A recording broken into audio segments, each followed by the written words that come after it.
What's up, everyone? This is DyanaRozay. Welcome to my channel.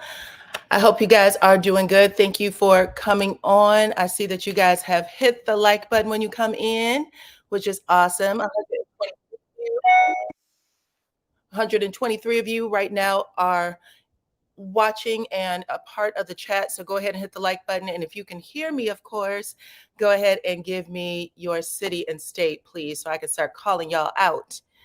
So I see a few of you. Linda Drummings, good evening, everyone. Let's see. Good evening, Megan. Thank you. I see Mexico is in the house. True Wisdom 13. Raleigh, North Carolina. That's NC Beauty 4. PN2 Rose. Oh, wow. You guys are speeding up on me. Hold on. Let's see. East Orange, New Jersey. Everybody is coming in. Atlanta, St. Louis. I see Lufkin, Texas, North Carolina. Let's see. Eastern Pennsylvania, Orlando, Florida. Maryland, Milwaukee, Washington, D.C. in the house, Virginia. Oh, I see France. Welcome, France, New Jersey. Hey, everyone. Hi, S. McNeil. How are you? All right. Thank you guys for showing up tonight. We're going to have a good chat. We're going to talk about some things. I see Charlotte, North Carolina. Let me get this thumbnail off and get on camera here so we can talk. Hold on one second. Okay. Hey, everybody. Welcome to the chat. Thank you guys so much for showing up. We are talking, of course, Love and Marriage Huntsville today. And we probably talk a little bit about Real Housewives of Atlanta and also about the recap that Martell did with Carlos King. Oh, and then Candy did a speak on it with Kenya yesterday that I know some people would like to chit chat about. So go ahead, put everything. We can take these comments up to make sure I'm talking to everyone. Right now, the membership is pinned to the top. So anyone wants to become a new member, you can do that. And I will put up the chat link in just a moment.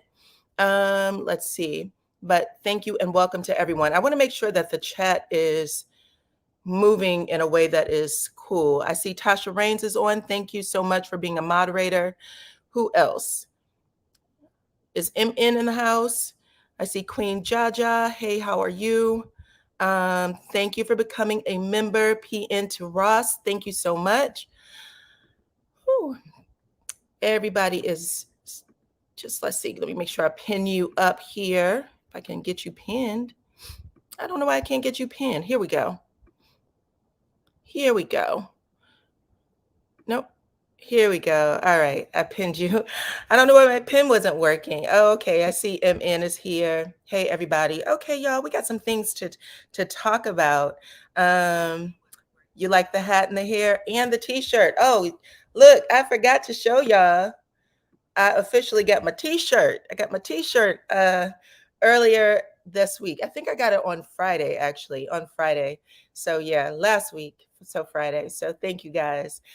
Yes, I appreciate you guys so much. Okay, we're going to get into it. A lot of you have probably already saw my review. Y'all know that in the review, we talked a little bit about a girl named, what is her name? Carby Blue. She came in with Miss Tisha. You are waiting for a restock in the pink t-shirts. Y'all know Melody went live a little bit before I went on, right? And she went live to talk about, what did she say? Let's see. She went live to talk about the Sugar Mama products and everything like that. So she looked good. This morning, she said she was at, I guess, a outing for her kids. She went on a field trip, and you could just tell that she was drinking her water. And whatever worries that I know a lot of you are holding right now, she did not seem to have. And I just want to put that out there, that sometimes we can carry things for people, right? And I know this, I've shared this with you guys before, that I am an empath and that I have carried a lot of energy for people. Sometimes I think that's why I am able to communicate the way I do about, certain situations. So I carry a lot of energy sometimes. And I just want you guys to be aware that the energy you may be carrying may not be the energy you should carry. So you don't always have to carry it. You can still be concerned without carrying it, because it burns you out. It messes with you physically, a whole lot of things. And I had to learn that for myself after I had went through some health issues that no one could put a name on. When I finally removed myself from a certain situation, I realized that it had to do with that. So just so you are aware, sometimes Miss Melody may be dealing with it in a different kind of way, but right now when she presents herself, she seems to be okay. You know what I'm saying? As okay can be. She's smiling, she's happy, she's still, being a mother to her children, she's still doing what she needs to do.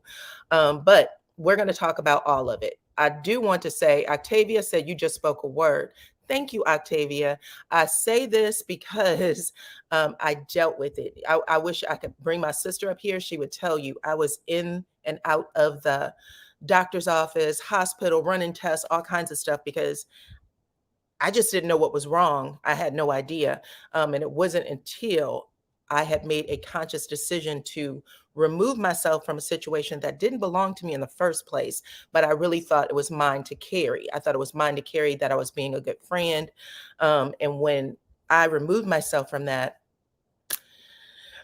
it changed my life, and I don't want to go back there. I can say that. So Carson Blue is the name. So let me put this comment up from Carson Blue. This young lady right here, she was on the show. She put herself on the show. She accepted the +1 invite, right? Melody invited some people to her home. Now, she didn't necessarily, she was making amends with some of the ones, just the one person she brought into her home, right? Tisha being one of them, but Stormi being another. But she said, listen, I'm going to make an effort to be cordial. So I'm going to ask for one of y'all to come, and then I'm going to give an invitation for a +1, knowing, I would think, that, Stormi may bring her mama, because who else would be the +1 at a woman's tea party, right? But for Tisha, I don't know if people expected her to bring this lady right here. And I told you guys yesterday in my review that Melody was alerted to it prior to the episode actually airing.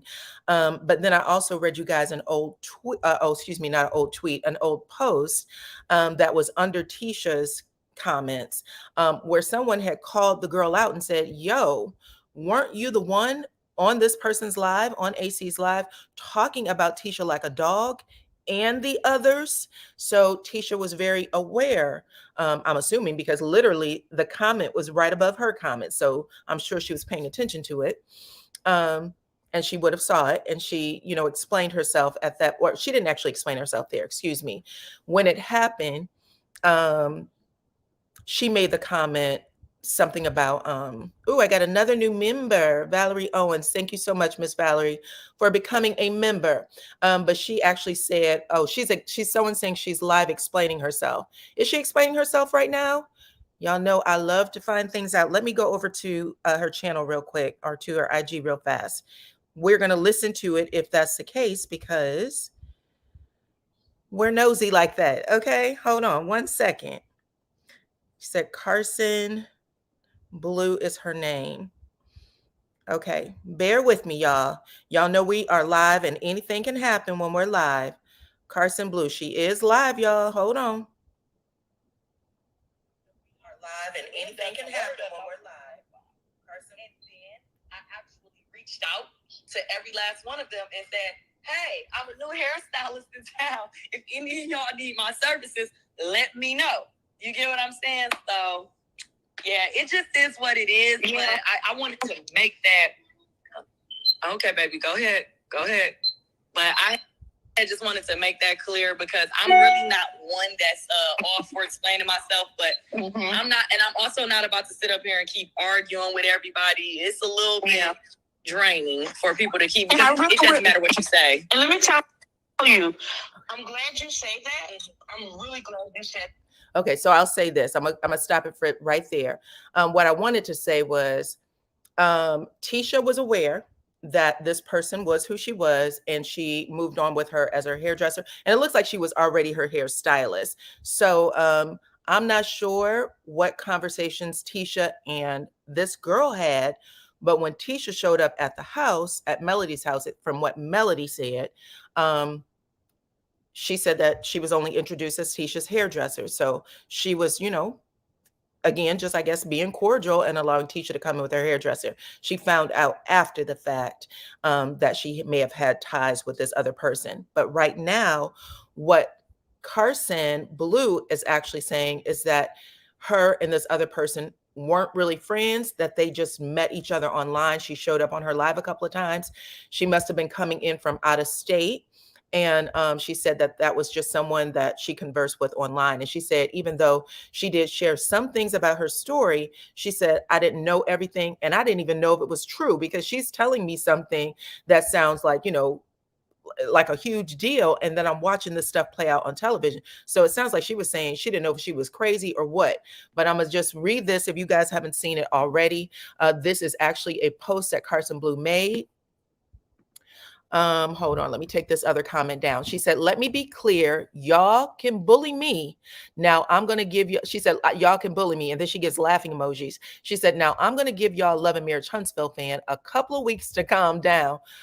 Or what? That's be my question. What happens if people don't calm down? She said, I have a feeling most of y'all will more than likely retract y'all's statements. So I don't know what she's about to say that makes people want to retract the statement, but that's what she's suggesting.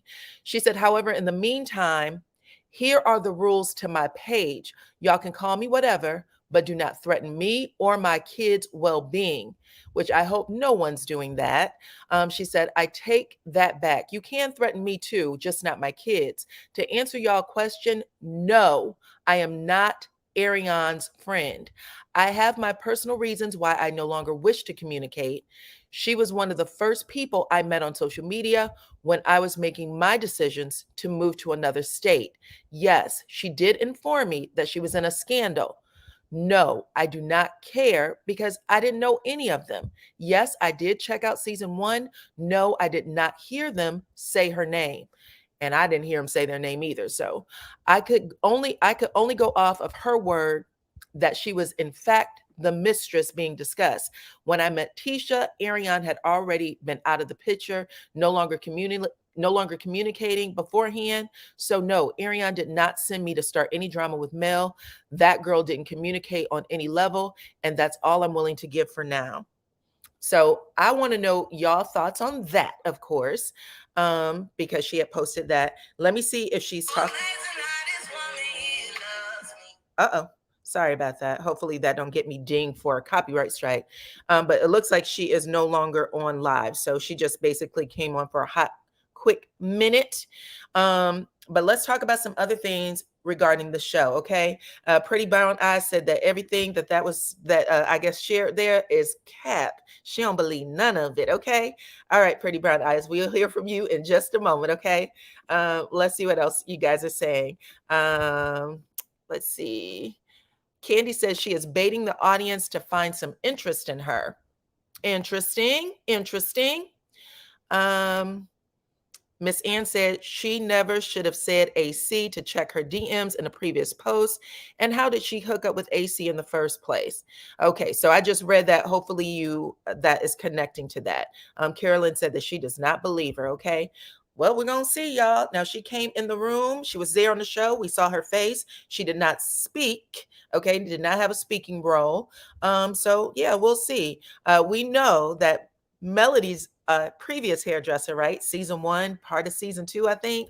That was a big blowout with Tisha. And now, Tisha has her hairdresser sitting at a table with somebody that used to be friends with her exes, has a baby by her ex, right?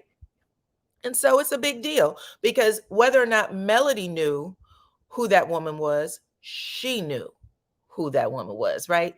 And the woman who came in there, right, Carson Blue, knew who Melody was. She watched the show. She talked to Ariane. She heard all of that stuff. So she made a conscious decision to show up with her hat and her gloves and her little, whatever you call it, dress, and come into Melody's house. So I know a lot of you have some things to say about it. Sounds like the same bull Stormi said about her connection with Coleslaw, just another one of the snakes of Carlos King, the snake of the show. So let's see what else y'all got to say. My thought is, I don't know her in order to believe her. They all be lying. Stormi said that she don't know Slaw either, but now she's been exposed. I don't believe any of them. And as I told you guys in my review yesterday, that Melody did have a conversation very recently, I think within the last month and a half, where someone asked her if she was aware of the rumor that Stormi knows this girl. And she said, yes, I've heard it. And because of it, she was like, I didn't discuss it with Stormi, but I'm aware of it, and I won't, I'm going to handle myself a certain way because of it. Okay. Let's see what else y'all got to say. She said, this will most likely definitely backfire on Tisha. Melody had sincere intentions for the party and thought that her and Letitia were moving forward, but Tisha's paranoia got the best of her. Tisha played herself. Ooh, I'm glad I read that comment. So one of the things I wanted to share with you guys, if you had an opportunity to see Marceau's recap, he said some really interesting things that I wanted to share with you guys. Tisha ain't got Wanda this season to do her dirty work, so she brought in another minion.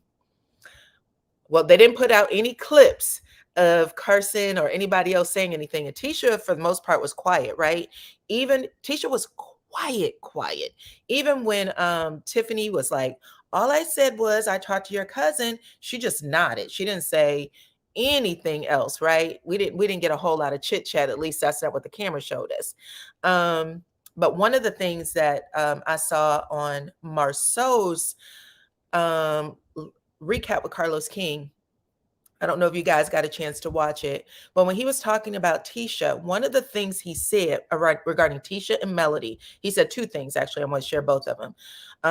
One of the things he said about Tisha and Melody's relationship was that it's all surface. He was like, it is very trivial what Tisha and Melody are going through. And I really want to say Tisha, because at this point, we all saw Melody apologize and try to move forward with Tisha in season 3. And for the viewing audience, we all thought everything was cool, right?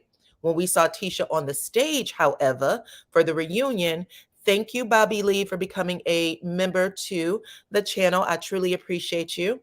When we saw the reunion, that's when we could visibly see that Tisha has some energy for Mel, and we weren't expecting it. We were like, well, y'all were cool during the season, and we know that there was a true effort to mend things. Tisha came to Melody's house. She bought a bottle of the champagne. They had the Taco Tuesday party. The only person that flipped out at that party was Destiny. She didn't like Melody. She was saying, Melody, you're taking up for Tiffany. And she ended up leaving the party early, that type of thing. But everybody else was cool. Everyone was cool. And it wasn't until after Travelnista said Tisha was quiet, but the smirks told it all. Yeah, listen, they were all smirking at some point, but Tisha did smirk when she saw Miss Betty try to come after Melody, right? And Melody was sitting here like I told you guys, you could tell that everybody was like, where's this energy coming from?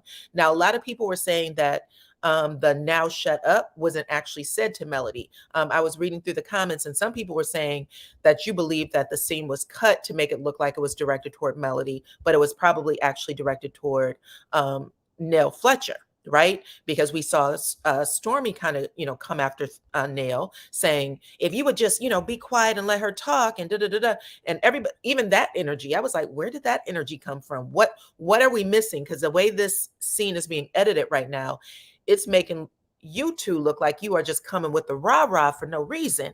I mean, Melody went around serving tea. People was eating them little cookies and the little croquette sandwiches or whatever they're called. And Everybody seemed fine. So whatever the conversations were before, Nell said, I sense there's some unresolved energy. Is there anything that anybody else would like to say? Because right now I feel this unresolved energy between you and you. We don't know if there was conversations had prior to Nell talking, right?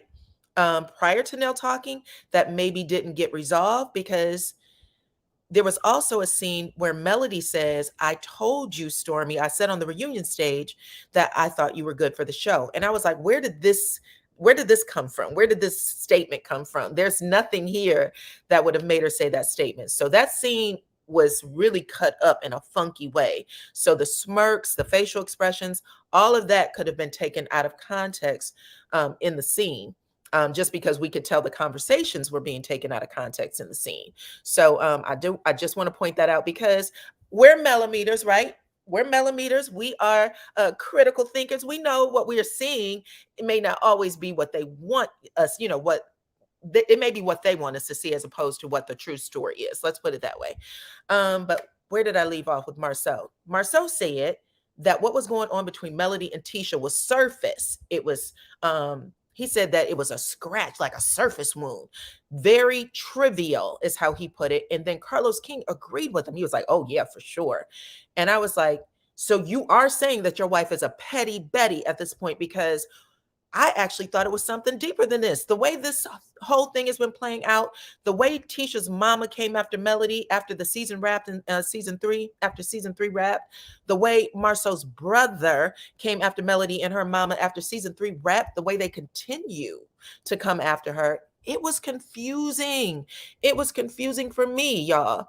But now he's saying that he's not sure why they can't get over this, and he's happy that they're, in a place where she was able to come to the birthday party, Melody was able to come to the spa date. We'll see what happens in the second half, because if they're filming, I want to see if this conversation is addressed. What's going to happen? Maybe Mel doesn't address it. She was very clear in saying, I didn't know it at all when that woman came into the house. She was introduced to me as a friend of Tisha's hairdresser. And like I said, even though the entire internet, well, I won't say the entire internet, but Love and Marriage Huntsville fans have been dissecting this, talking about this, in every which way, trying to figure things out. And then Miss Carson decides to go live to address it and put out her public statement on IG. Melody, in my opinion, y'all can let me know if I'm wrong, it looks like Melody don't give a damn to me. It looks like she is worried about her children. She's worried about her businesses. Like I said, she went live to talk about her businesses. When she showed up this morning on her live or on her videos, she was smiling from ear to ear, talking about, I'm with the kids. I'm with the 5th graders. And then she did another event on social media where she was talking about mental health. That was a part of her series. So I know you guys are asking me about the hats. I told y'all my sister was here on the over the past weekend. So we did a lot, and we're going to get this out for y'all. It is coming up. So you guys are going to be really happy, I think. Let's see, what else do we want to talk about? Let's see what Ty said. She said, if you're enjoying the live, please hit the button, please, and thank you. Thank you so much for reminding me. Sometimes I get so involved in the conversation, I forgot to talk to y'all. So 831 of you are, watching me right now, enjoying the conversation, hopefully reading the chat, enjoying what people have to say over there in the chat. Go ahead and hit the like button. It's an easy thing to do. I promise you, it is very, very easy. Hit the like button. Get me up to, if we're at 406. Can y'all get me to at least 650? 836 of you. Give me to 650, please. Please and thank you. Let's see what else. I appreciate all of you, all of the mods, all of you who are here and talking and helping people get my likes up. Thank you so much. Let's see. Courtney said, Mel did a live a couple of weeks ago. I, for some reason, feel they aren't in the best place still. If you're talking about the cast, Mel has been very, very honest, I think, in saying that we aren't buddies. We're not in the buddies level by far. What we are is cordial. We can go and do this work and be on the show and not have to worry about any other stuff. You don't have to worry about me calling you after we finish filming. I'm not hanging out with y'all on anything. That's what it sounds like she was saying. But inviting her to her daughter's birthday party was, a big deal. But she sat with Atisha and Kiki, and she was, again, just very honest where she was. We had a conversation when we talked with Kimmy where we agreed that we can move forward without being best friends. Y'all can let me know what y'all think about that. I don't think that's any different from the way most of us, the majority of us, handle people that we deal with at work. Okay. When I was going into an office, hello, goodbye.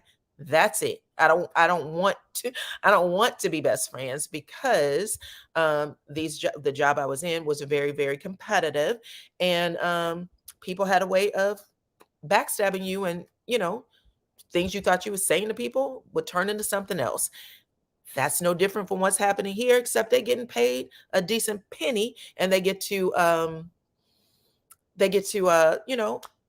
move their businesses a little faster. Things that would have taken them, I don't know, maybe 9 years to do, they're able to get done in 3 months. They're able to turn out and get enough eyes and attention on it in 3 months to have it be a booming business.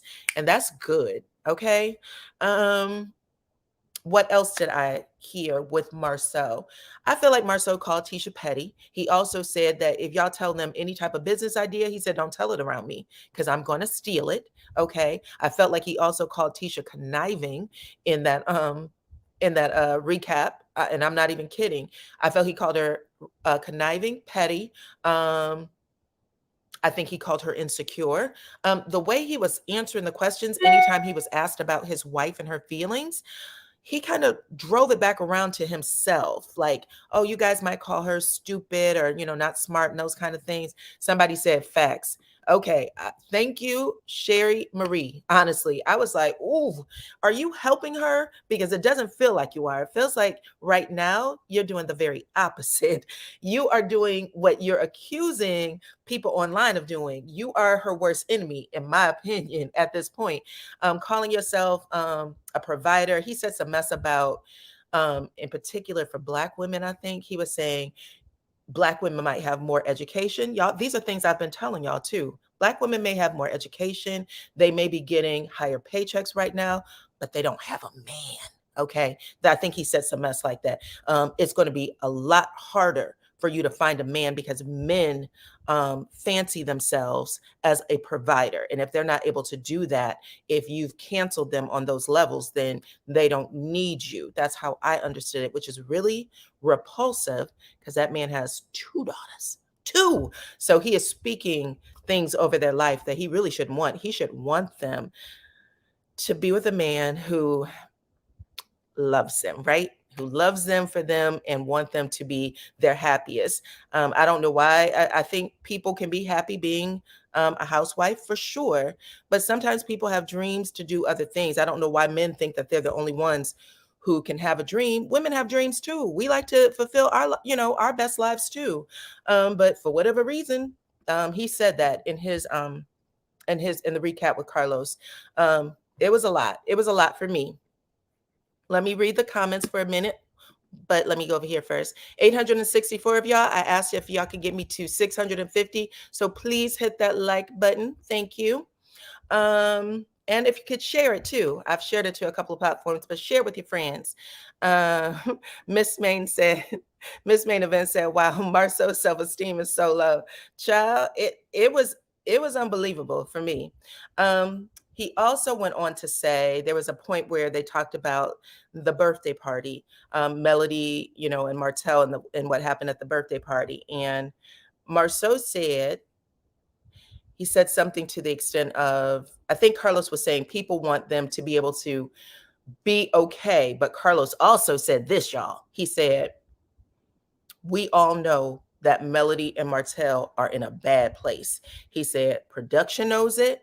The friends know it. I know it now. That's what he said on the recap with Marceau. If y'all remember when he was talking to Melody a couple of weeks before, Melody was like, I've contemplated not moving forward with the show because of some of the things that been going on with me and Martell.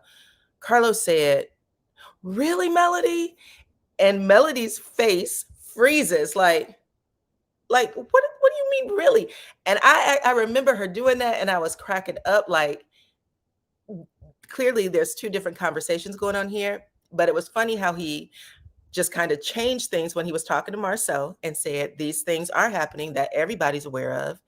And he was like, Melody and Martell has pulled me aside and said, stop talking about them, finding a way to get back together and things like that because it's disrespectful.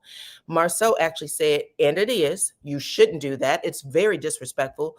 These people, and what ended up happening was Carlos asked Marceau if he could ever imagine the two of them being in this place because they were good friends. I think that's how he said it. And Marceau said, he didn't answer the question directly. He kind of said, I think there's more going on with the two of them than we know. And he said that, hey, everybody, thank y'all so much. I'm going back and forth between reading the chat, making sure I don't miss anything. Hold on. She said, Marceau thinks that a woman's life has to revolve around a man. No woman wants poor excuses for men like him, his brother, and Martell. Okay. He didn't answer the question directly. He just said that he thought there was more going on than what we could see. And then he also said that for as much as they hate each other, he was like, there's love there because they're having a hard time parting ways. Now, I believe that Melody has found a place to be okay. I don't think that Martell has, because his recap went a little different, right? If y'all got a chance to see his recap, if y'all watched the review I did for Tisha when they were at the potato event, and there was a scene where Tisha was like malfunctioning. I said Tisha was malfunctioning like a Stepford wife. Okay, she needed to go back to the factory. Martell did the same thing in the recap. He was malfunctioning. It starts off with, hold on one second, y'all. Let me stop the cam. Sorry about that. Okay. So Martell starts off, I think Carlos asked him about, the court case, the custody case being played out on the show and how things were going now. And Martell starts off saying, they're going great. They're going great. I think, and then he goes, nah, I can't lie. It's going better, but it's only because Melody she was found in contempt of everything. Melody was in contempt, right? Now, again, y'all, I'm just going to say, I've said it already. I know a lot of people have been saying that these records have not, the records that's been released isn't true. I haven't seen them. I haven't, had a chance to look through any of it. And really, it doesn't bother me to look through it. However, we've been trying to figure out how that paperwork even got leaked because neither one of them had shared that the custody case was over, right? According to Melody, I saw a comment she made where she said the custody case was closed and done in March. But neither one of them came out and said that. So for that paperwork to go out with a date of March in there, and then Martell to kind of be, some of these things that we're seeing currently on the show, kind of sounding exactly like some of the stuff that went out in the paperwork, just feels like he did it. But he goes on to say, let's see. He goes on to say, after saying, I can't lie, he said Melody was in contempt. And then he goes through this whole thing of saying, I can't lie. I'm really happy that right now she's following the judge's orders. And then he said something like, just this morning, referring to, I guess, Saturday morning, she called and said something about having the kids for Mother's Day. And he was like, you don't even have to, you don't have to look at what the judge said. If you took her to court, you wanted her to follow what the judge said, is what I'm thinking. But if she's doing this, because we don't know, we really don't. But if she did call you to say, I don't know, what the paperwork says, but is it okay? And now you're like, you can call me anytime. This is what Martell is saying on the recap. You can call me anytime for whatever. Just call me and I'll give you the kids. If you want to come over here, if you want to do this. And I'm like, where are you right now, sir? Where are you right now? Then he goes from saying that they had this, again, that they're trying to find their way back to a place where they can be cool and civil with each other. Because at one point he said, I'll be lucky if Melody blinks at me. Okay. That all suggests that they're not in the best place. I swear to God, if it was 5 minutes into the conversation, he says, me and Melody have a great relationship. Me and Melody can talk about anything. Me and Melody, I was like, what is happening? He's malfunctioning. And Carlos didn't stop him. Like, I swear to God, I don't know. I know people want to be a good interviewer, but you would have to ask the question, do you believe that you're taking her to court for full custody, Martell, has anything to do with maybe her, feeling away? Because that is a pretty heavy thing to do to somebody. I've said it before, I'll say it again. It's violent. It's violent. Okay. But he goes from saying that literally, I'll be lucky if Melody blinks at me. We weren't in the great place. All things that was going on when that birthday party happened and all of that mess. He also claimed that, what did he say? That when he pulled up near Melody's car and that the kids went over and said hello and that Melody went inside. And when she went inside, he said something like, if she didn't want me there, why didn't she just tell me? Well, she did tell you. That's the crazy part. That's another thing that Carlos didn't stop him on. He went, if she didn't want me there, why didn't she just tell me? Why didn't she just tell me? I would have left. And I'm like, well, we all saw her tell you in the nicest way, Martell, I don't want you here. But if you would like to take her, go ahead. And you flipped out on her. So it's not the case, right? But he did not hold his feet to the fire for that. And I won't even say hold his feet to the fire. I would say, why didn't you just say, Martell, that's just a little different from what you just said? I don't know if he's seen him malfunction before and he just was like, I'm gonna go with it. Because y'all know sometimes narcissists have a way of spiraling and it can get a little crazy. I've seen it up close and personal with people. And it felt like a spiral. Like at one point he's trying to be calm, collected, and cool. But the way he was talking he wasn't all the way there. Let's say that. Let's see. S. McNeil said I'm assuming that you're referring to it. This is a medical term for it, collapse. I've always called it spiraling. I didn't know what else to call it, but she's referring to it as a collapse, like that may be the correct term. Let's see what else happened in that little review. Let's see. Let me first ask y'all. I got 1,000 of you watching now. If you guys can get me to 800 likes, I'd appreciate that. Okay. I got the membership button pinned to the top of the chat. Then he talked about, there was a point where they talked about Sheree. Carlos says something to the extent of, wherever he goes, well, we'll start with this. Still on Melody. Wherever they go, how did he put it? Oh, okay. Wherever he goes, he said, Black women in particular will come over and say, is there a way that you can get Melody and Martell to get back together? Now, I have seen those comments before on social media to this day. I've seen it. I've seen it on Martell's page. Martell said that it does happen. And I remember saying on one of the lives that probably keeps him in that cycle of not moving forward, right? Moving forward with his life because people sees him the way we see him on the show. And Martell makes the comment, I think they want that because some of the better episodes of the show is when we were together. So when people see that, that's what that's their memory of the show. That's the better memories of the show. Okay. And then Carlos said, I do apologize for when I used to say it because I've since learned that it's disrespectful. So he says that to Martell. And then Martell says, what else do the ladies say? What else do the ladies say about me? And Carlos has a hearty chuckle. And then Martell's taking it back to him being, I guess, sexy or something. Because then he goes on about how older women will see him like he's not dating an older woman, right?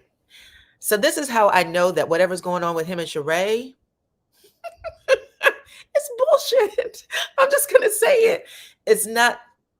He is so insensitive to her sometimes, to the fact that he would be dating her makes no sense at all. Um, let's see, but he goes on to say older women will come over and they'll try to kiss me, and he almost said it like ill, like that. I'm not lying. I got a yuck kind of response from it, and they were laughing. And let's see, Cookies for the Shy said the old ladies like him. She started laughing. Girl, that's what he said. He said that the older women will come up to him all the time as if he's not dating an older woman. Okay. But it was, yes, it was crazy. So after he does that, what else do they get into? They get into the conversation about Sheree. And this is where everything went downhill for me. Hold on one second. Lizzie said, I always knew you were an empath. We always, yes, honey. Thank you. I am, child. I used to get, let me tell you something. And this is for true for me and my sister. When we were little, we could actually see things, okay? And we would tell her about it, and it would make her nervous. And she would tell us that all the time, like, I don't know how y'all do this, but like she wanted us not to do it, but she didn't know how to. Sometimes she would just be like, don't tell me anything else. And then sometimes, it happened. But as you get older, sometimes people dull that in you. But I do. I still can sometimes. So anyway, back to my story. What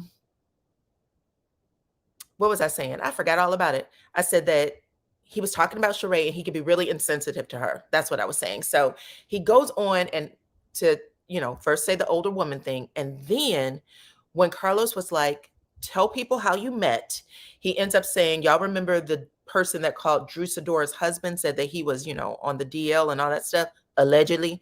I'm not saying it. I'm repeating something that showed up on Love and Marriage Huntsville, okay? And then said, you're like The Shining. Girl, cut it out. I'm not like The Shining, you guys.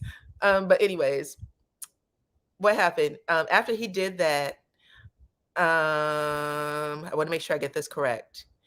The guy, I think his name is Anthony, who showed up on Real Housewives of Atlanta last year. I guess Martell was dating a woman who was friends with this guy. This is the story he's telling.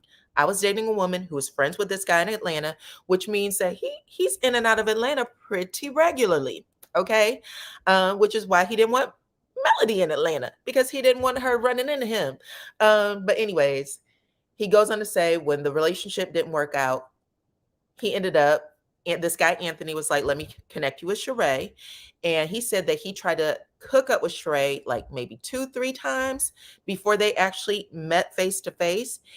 And Martell does this thing where he says, Sheree, when I finally meet her, because he was like, meet me at the house. I go to her house. She wasn't there. Meet me at this, restaurant. She wasn't there. Finally, he was like, I'm done with it. And this guy, Anthony's like, no, please, give her a chance. Meet her at this place. He gets there and he says, when he gets there, she has 3 other men in her face. How disrespectful is that? I don't like being disrespected like that. And I was like, he really has no clue. He really has no clue how he comes across. And I was like, but you didn't know this woman from Adam. She wasn't your woman. You were going there to meet her. And she, people know Sheree. You don't know who those men were. At least that's not how it was conveyed. You don't know if they was assistants, if they were old friends, or if they were just, fans of the show who was talking to her. But whatever it is, it incited something in him, and he expressed it in this interview instead of just saying she was talking to 3 dudes. And I'm like, well, damn, maybe this isn't the person for me. Instead, he said she was disrespectful. He found it disrespectful. But she apologized, and ever since then, she's been a good girl. She's been a good girl. He goes on to call, how did he say it? He even referred to Sheree as the type of woman you would marry. Now, we all remember the real Shining on RHOA when they went to Africa, and that man took them bones and shook them. It was actually shells, but he shook them shells, and he told Sheree, you will be alone in your house alone. Do not, do not marry. Do not be with anybody. Child, I think he was forewarning her about the Martell. Okay. Y'all let me know what y'all think. So that happened, right? So, and then the rest of it was just absolute bull. He was talking about Kenya and, basically saying that everybody jumped him about this a DM that he had sent her on IG. I guess he said it was 3 years ago, and he forgot about it, which that's not something you necessarily forget, I don't think. And he had to check his phone while they were on set to see it. I would think if you were going to be on the show, that'd be the first thing you do is check it. But Kenya ended up going on Candy show, speak on it last night, and Candy wanted to make sure. Candy was a eagle-eyed detective, baby. She took her phone and started putting it up to the camera and stuff, talking about when you send someone a message, you can unsend it so that it doesn't show up for the other person anymore. And she said, I believe that this man was sending her messages, basically saying that he wanted to get with her, and perhaps Kenya forgot. But when he realized what was up, he ended up unsending them and leaving that one lowly ass message, basically saying, thank you for the compliment about being a good father. And she also said, and I know he did it because he kept saying, let me look at my phone. Let me look at, she said he had a way of basically bringing it up the way we all see him do it when you know that he's about to tell a story, because he puts way too much on it. He puts too much on it. Okay. Let's see what else you guys got to say. Are we to believe that this lady and Tisha never spoke about Mel or Slaw? No, you ain't supposed to believe that, child. Just like we ain't supposed to believe that Destiny's never talked about Mel, that anybody else on the show's never talked about Mel to each other. Then she goes on to say, Kosa can send anyone to the show, but Tisha, Kosa can't send anyone to the show, but Tisha can. Okay. So I guess you're saying that you don't believe that she just showed up, which again, nobody believes it. At the end of the day, the girl, if nobody else knew who Melody was, she knew that she had connections to Coleslaw. And like she said, she watches the show. So if she does all of that, she knew what was going on, just showing up at the house, just showing up on set. She knew it. She knew it. Okay. Let's see. Ooh, 1,062 of you are in the chat. All right, guys. Thank y'all. Going ahead and get me on up to 800, please. Let's talk about the rest of the show. So, of course, the two big things that I thought happened, well, maybe three, would have been one, the tea party. We'll get to that in a moment. The other one was the conversation that Kimmy and Maurice had.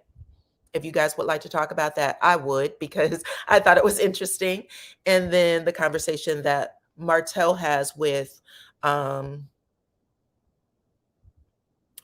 as well, right? It was the conversation with Martell and Maurice. Some of you said that I had left out the part about him needing to go to an alternative school.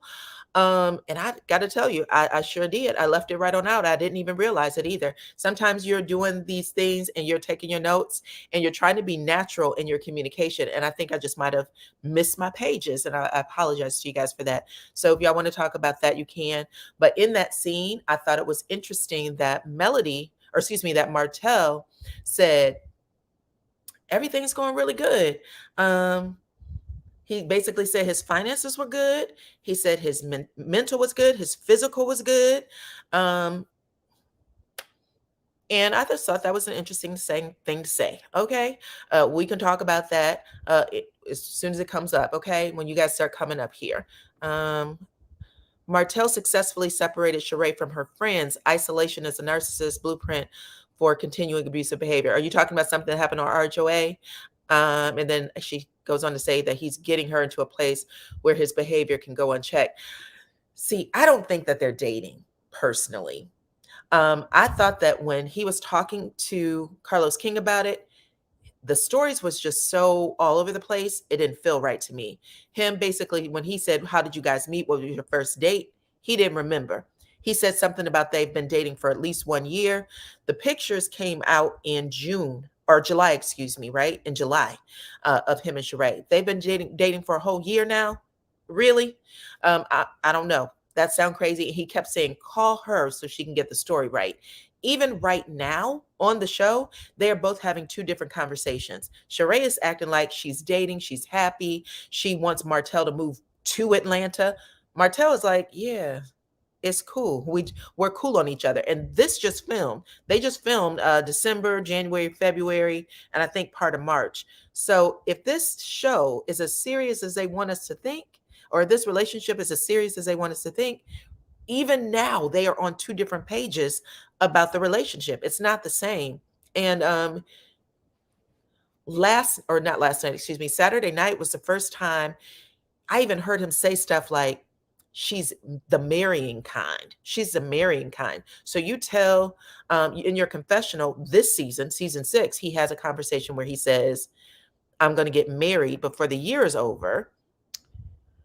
While at the same time, you know, you're dating this woman and you're making her seem like she's like no big deal. I'll date her until God says go. All of that stuff was ugly. I don't know. I don't like it. And I don't like the fact that he is dating an older woman and he is poo-pooing older women. It just, there's something not right about that either. He got to be a little more respectful in order. It's a mess. I don't like it. What else did he do that I thought was interesting? When he shows up at Sheree's house in episode 1, they act like they didn't know each other. Sheree was all giddy and stuff, but Martell was saying stuff that was just lame. Oh, did you work out? Well, if you are dating this woman for a year, why would you act? Working out is a part of what she did. She literally, like, that would be a part of what she does. So asking her like you're clueless would be a no-no. And she had to drag him into it like, yeah, I was hoping you would, come over and we could work out together. Lame.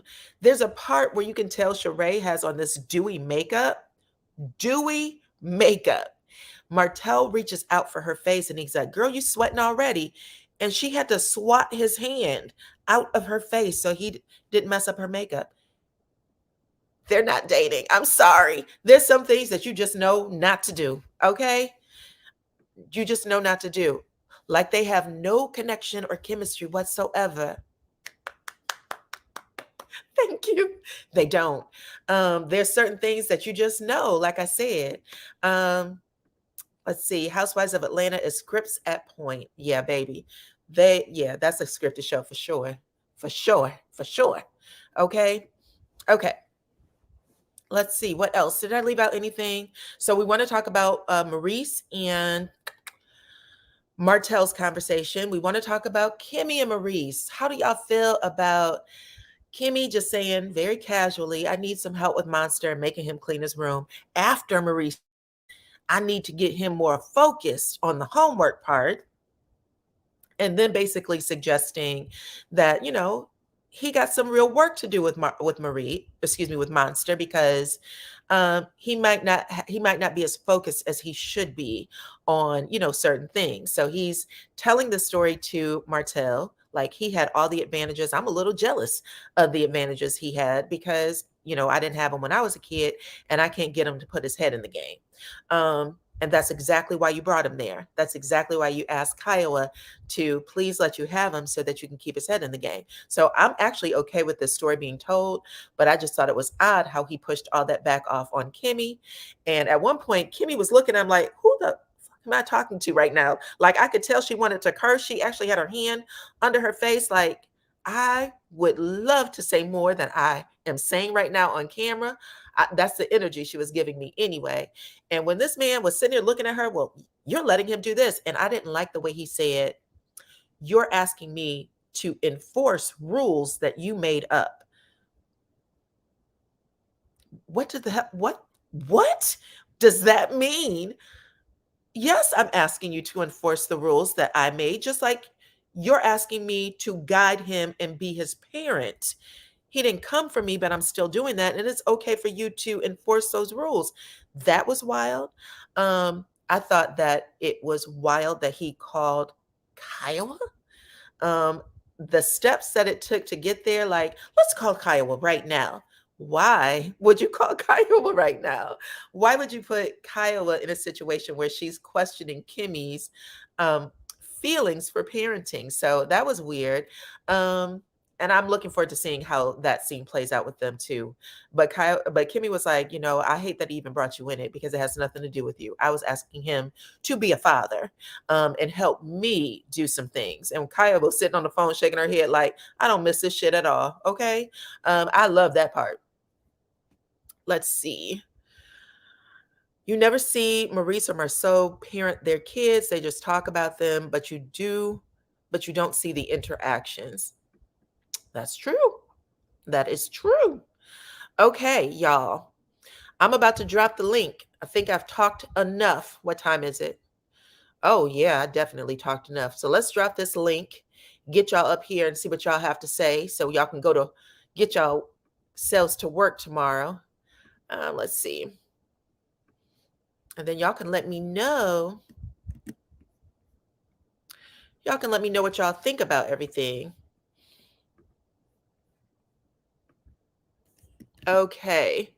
So I am dropping the link. It's going to say join panel, and it's also going to say to join the panel.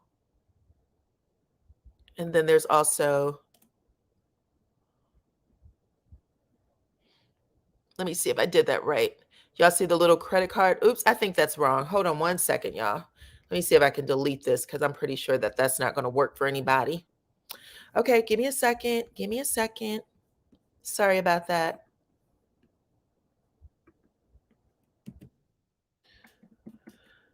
This can get a little crazy. 1, 2, 3.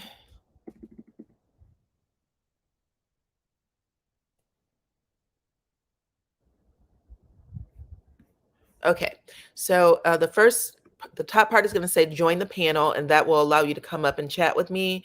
And then the second part is going to say membership. So hopefully you guys will be able to join with that. Let's see. Perfect. Okay, so now I'm putting that up, and I'm going to pin this link.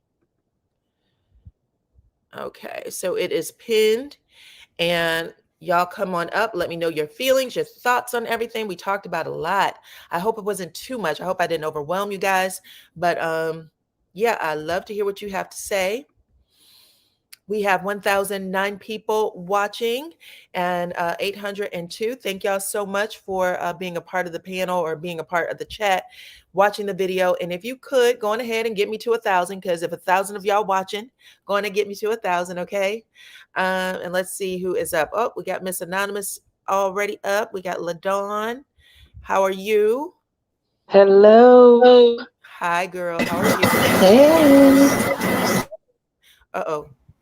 Okay, so I have 4 of us up, which is great. I'm going to keep 4 for now. Anybody else who wants to come up, you can. And then as people start dropping down, I'll bring you up. And let's talk about it, okay? So I think I brought on Anonymous. We have LaDawn and then Sharon, okay? So we're going to go in that order. And let's talk about it, child. What are your thoughts? Well, investigative reporter DyanaRozay, I see Stormisha didn't come yell at you and cuss you out for your work that you did with the lady that was on the tea table that was with the peasant, allegedly. Listen, I don't know why I would. People cuss me out all the time. I shouldn't even say that. I do get my fair share of cussing out. I've gotten some threats, some I'm gonna put you under threats. What? Not you, the boss. Yeah, yes. Well, you have to do the Bodyguard remake. We got to get Kevin Costner back. Let me get your names up here. I didn't realize I didn't have your names posted. But yeah, they've said some things now. I've had some people call me some very interesting names. Well, tell them to just put Miss in front of it. That's all you need. Right. If you're going to call me something, put a Miss in front of it. Facts. At the end of the day, I laugh and I keep it moving because it is what it is. Ain't nobody ever said nothing outside of that. Yeah, y'all just try to scare me. It's okay. I don't. Man, they not going to bully us. Trust me. We're millimeters. We're activated and we're critical thinkers. We got you. Well, I was going to say this. Now, everybody remember what lovely Melody Sheree said at the Destin trip to Hotel. Well, refresh our memory. What she said. He said so eloquently to him while they were with the fish, I guess eating the fish, that Latifah, aka Letitia, and the legs, hips, and breasts were her enemies. And you, Hotel, You're is right. the ringleader. So she knew that they were her enemies. 100%. She said it. 100%. You're right. So just like her mother, she learned it from Mother Vanessa, as well as being in corporate America and things. You have to work with your enemies like a coworker. And she told them that. Mhm. So everybody's shocked. It's like, well, how is it Melody can deal with it? It's because she knows they've been her enemy even when she didn't know that they were her enemy. So now that she knows, she has to use them for what she needs, which is her business. So you don't take it personal. You come to work, do what you need to do. They still have boundaries. You could tell by Hotel in his interview, he still can't talk to Melody. He was asking Carlos to call her. So that's all you got to do. Is like, you're not getting in. I have the castle. Leave me alone. And that's that. But yeah, so but I thought it was great that you and the other content creators did the investigative reporting to show that if, I don't think people remember the Miranda rights. Remember those lovely Miranda rights you give to police? Yes. You have what? The right to remain silent. Anything you say can or will be used against you in a court of law or court of public opinion. So when you decide to get on IG Live with the peasant talking about everybody, it could be used against you. So, everybody got to know that. Just You're right. Listen, at the end of the day, everything you're saying is absolutely true. Absolutely true. What else do you have to say? I know you got some other stuff. Well, I have to say I was very impressed by Melody showing that she is using her tape recording of Hotel on the show. Subtle way. She You said, tape me, I tape you back. Got you. better than I could tell you. Hold on. Exactly. Hold on one second. That was, and she had a Jay Bolin thing. It was beautiful. Yes, that was funny to me. She went, "Child, hold on. Let me show you." And this is court. Yes. Yeah. Exactly. So that she's learning. Like I said, you just you show the truth. And then I guess the whole thing with the storyline for the bum named Maurice, who's still not working allegedly. Yeah. Talking about his son, derelict parent. What else is new? That's what they do. So that's going to be the storyline. I thought it was interesting that Hotel wore a suit to an empty business building as a costume. Is that a part of his collection? Is that what's going on? Yes, or that's what he does. He's an actor, make it look like he has a job, but he always goes to a place that has no work for him to do. So I thought that was very interesting. Mm-hmm. And I didn't know if they were using credit one for other suites for the other after sex parties that they usually do. That's probably what was the renovated, allegedly, in my opinion. So listen, what we know at this moment is that nothing is supposed to be discussed after 4 p.m. It was 4 p.m. That's a big discrepancy in the day if he can't be talked about after 4 p.m. Like I said, if I am Kimmy, I'd be filing my divorce papers and getting out of this. But that's just me. That's just me. But the last thing is the tea party was fabulous. Hold on.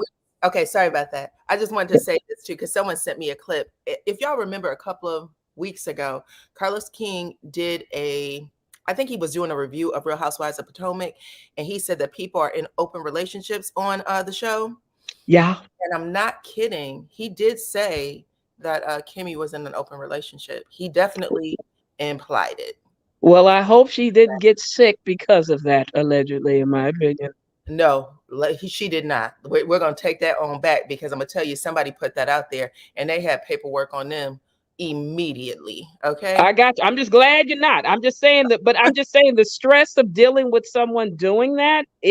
No, Carlos King definitely implied it. He said it. Okay. On that show. And I was like, well, damn, that's something. That is something. But anyway, it's scary. the tea party. Yeah, it just explains what really the use of credit one is for, allegedly. But we'll say that. And then the last thing is the ode to the tea party. I thought that was fabulous.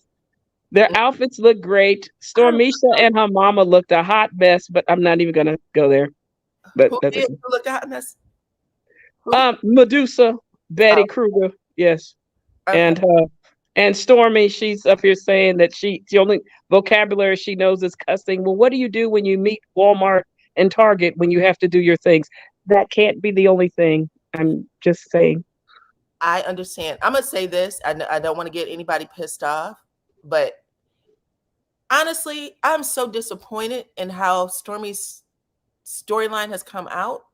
I thought she had such a strong story to share. I must just say this. I don't like for people to allow themselves to look weak, especially women. That's true, but she told us that she was destiny. So yeah, but listen, when you come out and you have your mom say your tweet tried to diminish what my daughter built, that tweet, projection, because they are doing it.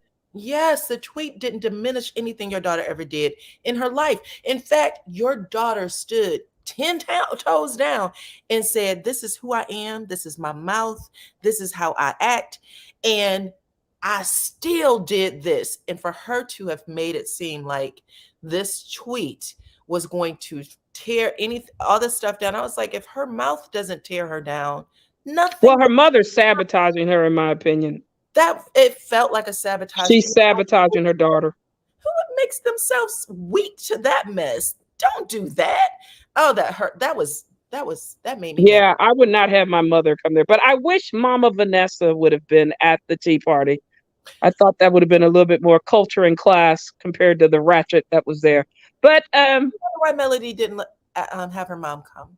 Well, I think production didn't want her to come, allegedly, but who knows with them? I'm gonna ask her. I'm gonna ask. Okay, go ahead. Ask her why lovely Vanessa couldn't come in and tea on her with the biscuits. I would have enjoyed that. Yeah. Who knows? Okay. I didn't think about that process. I didn't know if maybe she just wanted to. I don't know.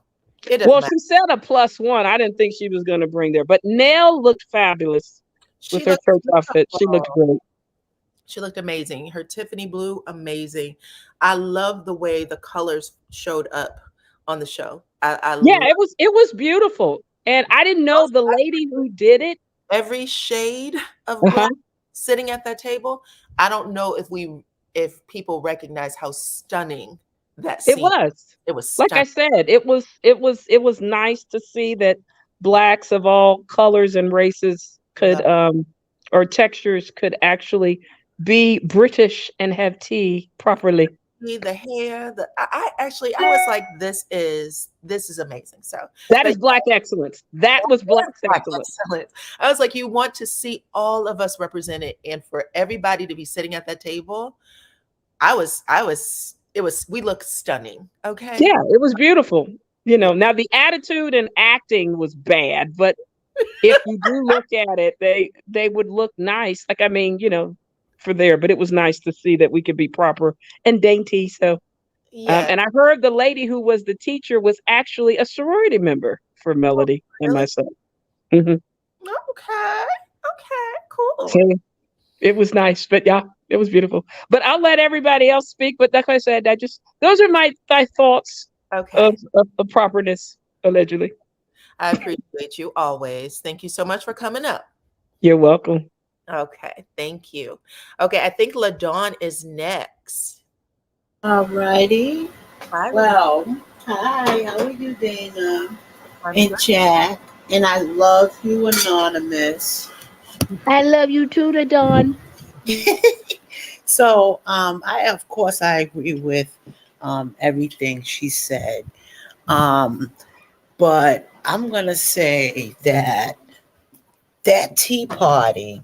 Mm-hmm. For Stormi to respond like that, and when the woman said about, well, if that's how you want people to see you, and Stormi really tried to give an example of her swearing at her shirt to herself than coming off aggressive swearing.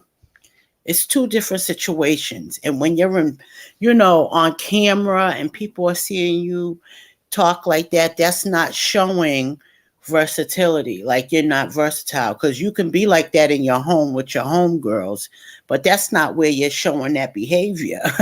You're showing it on the screen. You're showing it on the internet. You know what I mean? So that's one thing. She is, and I'm happy you said that. And I'm going to be honest with you.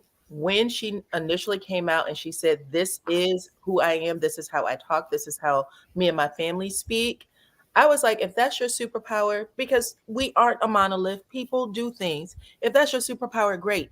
But if you're going to make it seem like someone else can take you down farther than you've taken yourself down, right? That's something different. That's right. Different. And that's why I was like, I don't know what I'm watching right now. And it felt, and I said this in my interview, or excuse me, I said this in my review for the show. This felt like it was contrived for a moment. I didn't believe it. I didn't believe the entire scene. Right. And I didn't like the way. I agree with you as far as them cutting the screen and, cutting the scene and stuff like that. But I still was watching people's faces during certain things, even if it was at different times. Like your face shouldn't be like that. You know what I mean? Right. So, I feel like Tisha tried to play it safe, but she was very much happy that it was targeted towards Mel in a negative way. She was just trying to play it safe. You know what I mean? Because I feel like her silence spoke loud when her +1 was somebody who is connected to Coleslaw. That she didn't have to say. Thank you for the Cash App. I'm so sorry. That's okay. Thank you to Miss Tawana. Go ahead, Miss LaDon. You was on roll. Yeah. So I think her bringing her +1 spoke volume. She didn't have to say anything else. You know what I mean? But the critical thinkers put it together very quickly on who that gal was. Okay. So that's for one thing. So she's just shiesty. She's a snake. She's not to be trusted. She's petty. She's real petty. You know what I mean? And immature. Immature. Nah, that type of thing. Like, that's just like, girl. So I'm glad Mel did the tea party, because it really showed people who the critical thinkers already knew who they were, but the pick-me's and the ones that feel like they just don't see what we see, it really shows even more of why we say the things we say about these individual people. I told you guys, episode 1, I felt it. I said, this is a season for airing people out. Whether it is Melody saying this is what happened, or even, listen, not even seconds after this woman showed up on the screen, we all know who it is and how this went down. This is a season for airing people out, and I love it. Yes. Yes. And she's stepping back and letting them do it themselves by how they handle certain situations. You know what I'm saying? But for some reason, they still want to try to turn it back around to her. It's her fault. Beyonce don't answer every tweet that the Beehive say. Rihanna don't. She don't have to. She don't have to rectify that. That's not what she said, though.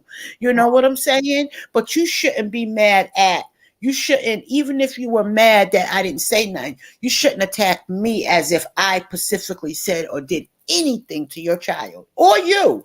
Mind your business, old woman. You ain't even on my level. You ain't even on my peer range. So even if you don't like the way I move, so what? Scratch your butt. Get glad. Don't come back on my screen.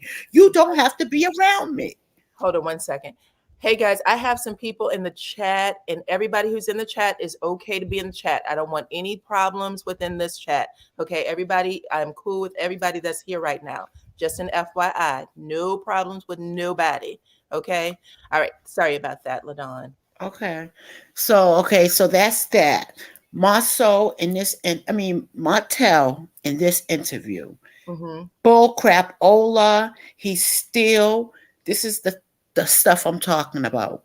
He's still not being accountable. He's still not changing, because if he was really working on changing and becoming a different person, yes, this stuff was taped a couple months ago, right? Mhm. But your behavior and response right now, if you had been doing work from then on to now, your response will be more truthful. You wouldn't still be calling your ex-wife names or trying to make her look like a bad person or a liar. You're Mhm. still doing the same behavior, so you did not change. You're not accountable, and you don't take accountability for ruining your marriage, period. You Yeah. know? I agree with you, honey. Listen, I'm telling you, we are at what, episode 6? I don't know how Mhm. many episodes they're going to give us for this first half of the season. They were saying that they're expecting the reunion to be taped or play out in November, I think. That's what Carlos said the other day. I think that this is going to be the season that's going to make it or break it, personally. Mhm. That Mhm. is what it's giving me. So whether Melody chooses to continue on the show or any of them, I think this is going to be the make it or break it season, personally. Okay, one more thing before I drop down and give everybody else a chance. About Tisha's +1. My thing with the situation is this. Mhm, Even if that girl wasn't besties with Coleslaw, mhm, just the point that you had a connection to her or was even entertaining, but she turned you off in the midst of it. mhm. Even if Melody does not want to surround herself with any connection whatsoever, and Tisha knows that. Oh, So for her to allow, even if that girl said, "Oh, I'll be the +1," she's supposed to say, "Nah, girl, not this time." You know what I mean? She should never be on the Melody Sheree screen ever, because of any connection that, you know what I mean? So I know. okay. I believe you. I hear you. I know. I know. But then that's exactly what I said. It wasn't a coincidence. Okay. It wasn't a Mm-hmm. coincidence. It played out in a way that was very, plotted, and it Mm-hmm. is what it is. And we're going to see how it plays down. Okay. Mm-hmm. But All yes. right. Well, thank you. Okay. Thank you so much. Hey there, Miss Sharon. Thank you to LaDon. Thank you to Anonymous for coming up. Okay, then I have Sharon, and then I have Simply Beautiful, and then we'll have Ty. Okay, Miss Sharon, sorry about that. All right. Hello. How y'all doing? Good. How are you Yeah, today? fine. I'm gonna start with Martell Oh, and Carlos. Lord knows. Yeah, this is I think they came back again. Martell came back from what Melody said to apply what she said, okay. and and Martell again continued to lie back and forth. He reminded me of, and I put this in the chat. I remind me of Trump and in the townhouse meeting on CNN. That's Mhm. what it looked like to me, the black version. Right. Right. Right. And Martell knew what a contempt was. It was Melody not giving her phone number out.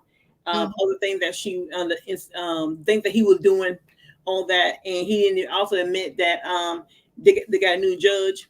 Mhm. He won't admit that on air. He didn't want to admit also throw a fit in front of the judge, in front of the attorney. Mhm. So that's all I'll say about that. He's they're not in a good place. She's not talking to him. Right. She's probably following the court order, but it not like that, not the way he say it is. And I Mhm. think that he following the court order, not her. Right. So, Right. You're um, right. and then let's go deeper again. Do Marceau and with Carlos. Mhm.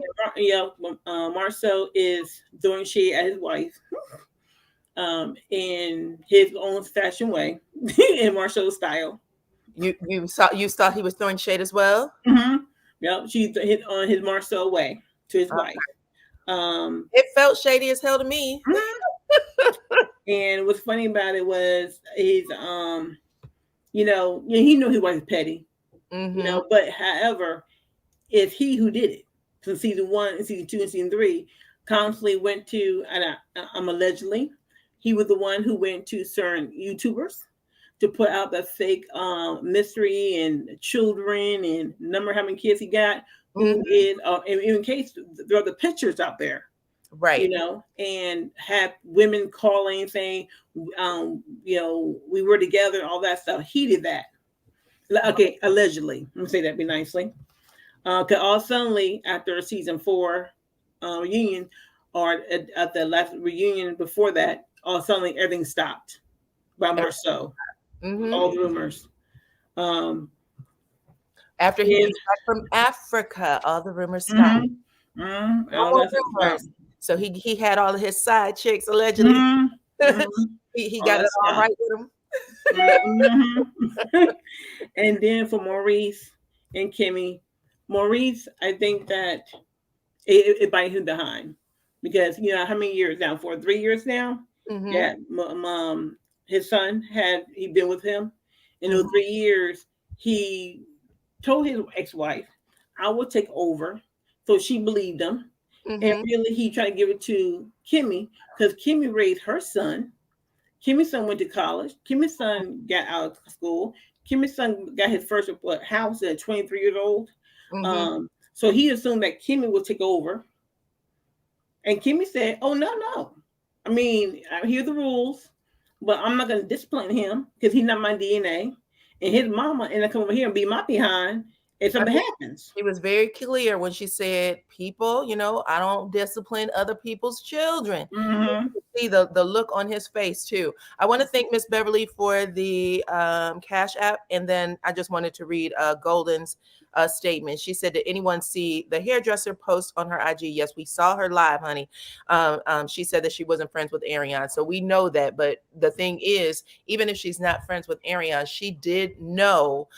She said that she watched the show. She said that Ariane told her the story. She said all of these things and literally walked into that woman's house and addressing herself as a friend of Tisha who did her hair and nothing else. So she was being dishonest in showing up there, and Tisha was being dishonest in bringing her. Yeah. I'm gonna come there. And and I guess and Maurice, he won the title. Him and Marceau. They won the title of the father. But one good thing what they did different was they didn't say they're good fathers like Martell did. Right. They won the title for it. Right. They don't really not in the active of the role of the father. You're right. So I have 5 people in the back, so I don't want to rush you, but I want to make sure I get everybody up. Okay, Miss Sharon? Yeah. And for Tisha, bringing someone in, a +1, at least the +1 kept mouth shut. The +1 just listening, looking around. So, what Tisha did was, lame. It was petty. And she knew, and now when Kimmy had Melody and Tisha together, you think get a new leaf, at least be cordial. Now it's a new ball game now it's different now. All that's out of the window. It is. That's my opinion. And last thing is Stormi, her mother is her root all evil.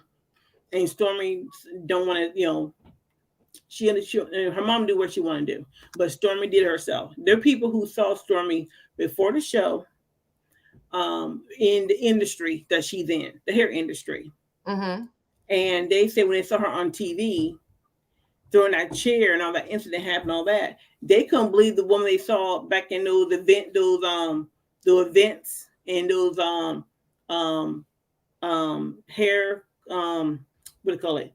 Hair shows. Hair show? Yeah, hair shows and all that stuff. They can't believe who this person is. So she decided to come on the show to be like a Love and Hip Hop situation. What I'm saying? That's what I feel. I think that Martell and Stormi and whoever else want to be like a Love and Hip Hop of Love and Marriage Huntsville. And that's what Carlos is like saying to me. He pushing it more of love and hip hop. Right. All right, Miss Sharon. That's it. Your commentary. Thank you so much for coming up. I'm gonna let you go. Bye. I will check you later. Okay. Bye. Okie dokie. Let's see. I have Simply Beautiful. Thank you. Yeah. Hi, Dyana. How are you? I'm good. Good. Thank you for coming back. Huh? I said, thank you for coming back. I missed you for a little while. No problem. I always support. What's going I want to start off on that interview. Okay. Martell. When you give this man enough rope, he's going to hang himself. For sure. There were certain things, like when he said, I think having two separate parties is confusing to the children. For sure. I said, don't you think introducing an outside child to your children is confusing? For sure. If you're expecting them to adjust to that so they can adjust to two separate parties. Well, he wouldn't even expect him to adjust to that child. He was on his hands and knees wishing that away every day because he didn't even try to tell him. Okay. Well, Melody was like, to this day, he has not told him on the 3rd season reunion. I was like, no, that can't be. But he lied. I believe in the upscaled interview, he said he introduced him to Knox when he was 5 months. I said, that's a lie. I remember. That was a bold-faced lie. I remember. Even listening to the interview, I don't know if you said this earlier, but did you get the inclination that Martell leaked those papers? Yes, ma'am. I've been saying that since the day they leaked. Okay. I just wanted to make sure. We were, for the most part, all of us were under the impression that it was still ongoing, that they were still in the court. We didn't know when it ended. Melody came out and said it maybe 2 weeks ago, when the whole FBI stuff came out, and she came out and was like, my case is done, and it ended in, she actually gave a date, the month of March. But a lot, if you guys have been paying attention, I did watch some of the other YouTube channels that was saying some things when it first happened. Started with a male first, Mims. Yep. And then Sherelle next. Yep. And then so I did hear it. And then I was like tying in some of the things that they were saying. The verbiage was exactly how he played it on the show. But you want to know something? Huh? The legal person that Mims had on his page, and the other person, I think her name is IMO, in my opinion. They are the two people who basically confirmed that he was in jail that night with the coleslaw incident for a cool down period. So I said to myself, so the two people who tried to confirm that you did indeed go to jail now have access to these court documents. Yeah, it was weird, right? And the other thing that made me think it is that it went to a man first. Man first. And I'm going to say he was very careful, unlike Sherelle. I don't want to say her name She wrong. did the most. I'll say it. She did the most. But he was very careful with what he said. Like, he was kind of giddy at first, and then he just was like, he's a good father. He's this, that, and the other. And I was like, he didn't say anything, you know what I'm saying? And for a lot of us that was watching, it was like, this is exactly what's already been playing out on the show. Yep. Nothing else. And I was like, he did that on purpose. If all those other documents, alleged documents, was out there, I was like, he was very careful with only putting what's already out there. Yep. That was on purpose. And then he backed away from it. I went to his comment section. He was like, yeah, and I know, like, he was really trying to make sure that people weren't turning. And then he was like, I'm going to have a live later that night, which I did not watch. I didn't watch his live. That it kind of got kind of messy. Messy. So I didn't watch that one. I've watched Sherelle in the past, I've watched Sherelle in the past, and she's always had, good sense, I thought. Not those 3 days she covered this stuff. Right. So when it happened, I was like, ooh, what is going on? Why are y'all doing this? And so that's when I got a little like, okay, this is being pushed from a side. This is pushed aside. And the problem here is, I think she was just getting the information out. But the problem is, no one's connecting the dots with everything else, because, again, a large part of what was talked about was everything that they've already shared with us. And it was just a matter of, if you were a fan of the show and you've seen it, whether it played out on the show or on social media, it was pretty consistent. in my opinion. It was, and you know, even when I listened to another content creator and she mentioned the motion to get the girl on her birthday, I was like, oh, so that's what they're not telling us. So yeah, that part we didn't hear on the show. That's true, 100%. And yeah, I agree with you. I agree with you. Yes, It was just so much. Like, Sheree should be ashamed of herself. Like, this is embarrassing. sure. This is embarrassing. This is Bob 2.0. This For is sure. this is crazy. But another thing that he said during that interview, like, you know, for someone who claims to be the dominant parent, the most hands-on parent in the world, did you catch when he was like, yeah, like when she takes them to the doctors, she tells me what's going on. I would think you would know that, being that you're the dominant parent, the way you say it. One minute you're saying that she's not involved with the schooling, but then you want to be basically kept up to speed on what's going on at the school. You said that you're at the school every day seeing your children. So wouldn't you know what's going on at the school? One would think, child. Definitely so. I want to thank Miss Renee for the Cash App. I appreciate you so much. We have 1,186 watching, 992. Could y'all at least get me up to like 1,050? I'd appreciate that. Okay. I'm sorry about that. Did you want to add anything else? I have a couple of people waiting. I want to make sure I can get all of you. Just one more thing. Betty's rude. And Mel is a better woman than me because Betty would have got cussed out. For sure. One thing about it is, and I laughed about this last night when I saw it on Twitter. 2 different people said Betty and Stormi look like Holiday Heart and Wanda.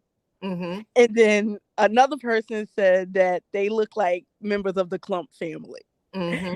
And I went to bed laughing and just chuckling because I could not get it out of my head, because she definitely did look like the Clump mom. That is hilarious. That is hilarious. But other than that, I did like the tea party. I even said I like to go to a tea party.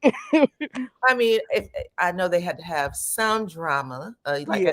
Unfortunately, I don't know if it's good or bad for this show, but there's always drama on the show and drama online, and it just seems to draw people. So I don't know. I'm still trying to debate what is real, what is not. Like at this point, it's like, oh my God, how could all these things be happening at once? It's a perfect storm. Yeah, but I guess Tiffany, I guess she didn't learn her lesson. Her blood pressure must have didn't raise that high. She gonna be in all the drama next week. Did anyone catch Kiki's live? No. Okay. I'm gonna have to check that out. I know she is supposed to be explaining that moment, or she did explain that moment a little earlier, sometime tonight. So I want to see what she had to say, but Kiki was ready. Okay. Yeah, like Professor Kiki came out. For sure. Someone just sent me her live, actually. So thank you, Wanda. Just sent the live. But yes, she definitely was ready, and she was like, "Let me tell you." When she said, what she called her, a poor, pitiful soul. Yeah, I said, "Oh my God!" I had to put the closed caption on. Like, did I miss something? What is going on? You do, poor, pitiful soul. I was like, "Child, oh no." And when she said, and I know who my father is, I was like, Mel, like, what? Wait, what? I'm gonna say, at the end of the day, she had a point. Like, you're trying to make it seem like you're disregarding, like, I don't know you. And I was like, Tiffany, you're bringing us a completely different Tiffany than what we saw previously, which I'm not necessarily mad at, I have to say. These scenes need to get moving, okay, on some level, because we are still dealing with people who haven't been talking to each other. They don't know enough about each other to really engage and have deeper conversations. So I was okay with, I know some people said I did not like it. Well, let's see how it goes, because it looks like whatever you didn't like today might not be the same for next week, because we're going to get to see Tiffany at it again. Yeah. And the only one last thing. Yes. The way they edit and splice these scenes, they really need to do a better job. Okay. because Some the of it is whole out of context. It leaves us. You know that it's out of context. yeah, like the whole now shut up. You can tell. I don't think that was to Mel. I think they Okay. put it in there to make it seem like she was telling Mel to shut up. Okay. And I don't doubt you one bit. Because from the moment it came, I was like, "Ooh, we're getting like facial expressions, but you can tell it's not in the same things are happening." Like when Nell was talking and Mm-hmm. Stormi came after her, I was like, why is this energy happening? I don't know why it's happening. Yeah, Like was Nell getting on people's nerves before this? Like what happened? Like I don't even know. And I know I said one last thing. I'm gonna say this, and I'm gonna drop down. No problem. The only thing that can bring down Stormi's empire What's is that? Stormi. The Fact. fact of the matter that she and And her team are incapable of fulfilling orders in a timely manner is what's going to destroy her business. So if anything, Betty, maybe instead of being in them Facebook groups talking mess about kids or whatnot, maybe you need to go down to the warehouse instead of having the dog with the snake wound on his face down there and pack some orders. the crazy part is Stormi herself said, I'm already made. Nobody can bring me down except for me. And that's what I mean about Stormi had a certain energy and persona when she came out first, and now it's completely flipped, and I don't know. I don't get it. It's like she's playing victim, and it's like you're not the victim, though. I agree. I don't like it either. That's the other thing. That's why I said it makes her weak, and I don't like that. I don't like it. See, she let them other cast members get in her head, and her biggest mistake was going against Mel. Sorry. Child, you said a mouthful. Okay. I'm gonna have you drop down because I got 1, 2, 3, 4, 5, 6 people now. So I'm gonna get these girls on, and then I appreciate you, Simply Beautiful, of course. No problem. Have a good night. Saturday, and I will see you later. Yep. Okay, girl. Okay. Hi, Ty. Hello, how you doing? Good. Look, why are you? Your voice is so. Are you okay? Yeah, you know when I come on here, I like Love and Marriage Huntsville. We like to hear that nice, peppy New Orleans accent. Yeah, well, you know this Love and Marriage Huntsville, man, it really be getting to me. Let me run through a few things right quick. I don't want to be too long. Okay. The Tea Party.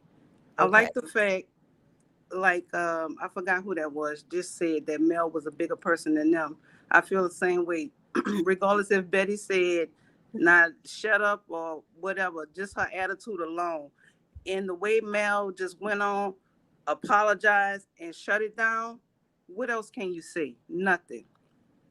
It was in front of everybody, so nobody can go back and say what she said and who said, none of that. So that should be the end of that. Nobody from the Stormi team or the Stormi camp should be saying anything else about Mel or what's said, and all that should be over with.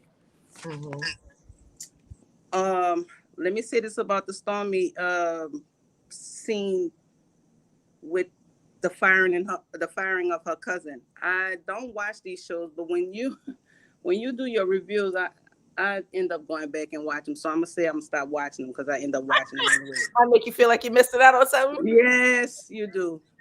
So a few things I didn't like about that. Number one, you fired your cousin for being not late because they have a 5-minute grace period. You just wanted to do something. I thought that was very retarded. In that same scene, you didn't address Courtney's brother. In that same scene, the only Caucasian person in there, you praised them to the top. I didn't like that, period. Okay.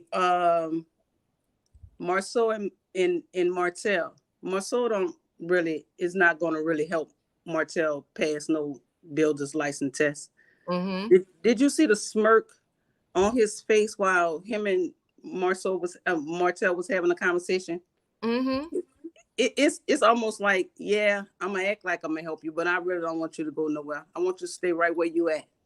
It was a joke it was just a scene to bring them into the room, because if you also paid attention, Ty, the way they were sitting on the couch, Martell had on a t-shirt and a skull hat, like a wool skull hat, right? Right. Marceau was dressed like he just walked in the door. He had on a hoodie, a coat, a hat. I thought he had on damn gloves for a second. I was like, y'all ain't studying. These two people were not studying at all. He wasn't even trying to help. This man just walked in and they needed a reason to bring the scene together. That's it. That's right. That was. Martell ain't thinking of that damn license. He ain't been thinking about it either. And also, you said too, he said when Marceau said, oh, I don't have any what he said, I don't have nothing to say about that or something to that effect. He said, I can't give you no advice. And then proceed to give him advice. His advice right after that. Go talk to Reese. I'm not gonna help you. And I'm glad you said that, because you and your wife sit there and say, oh, they're starting to act like hoax, but then you direct Martell to talk to Reese. Right. Okay. Right. Now, I want to see if you're ready to revisit.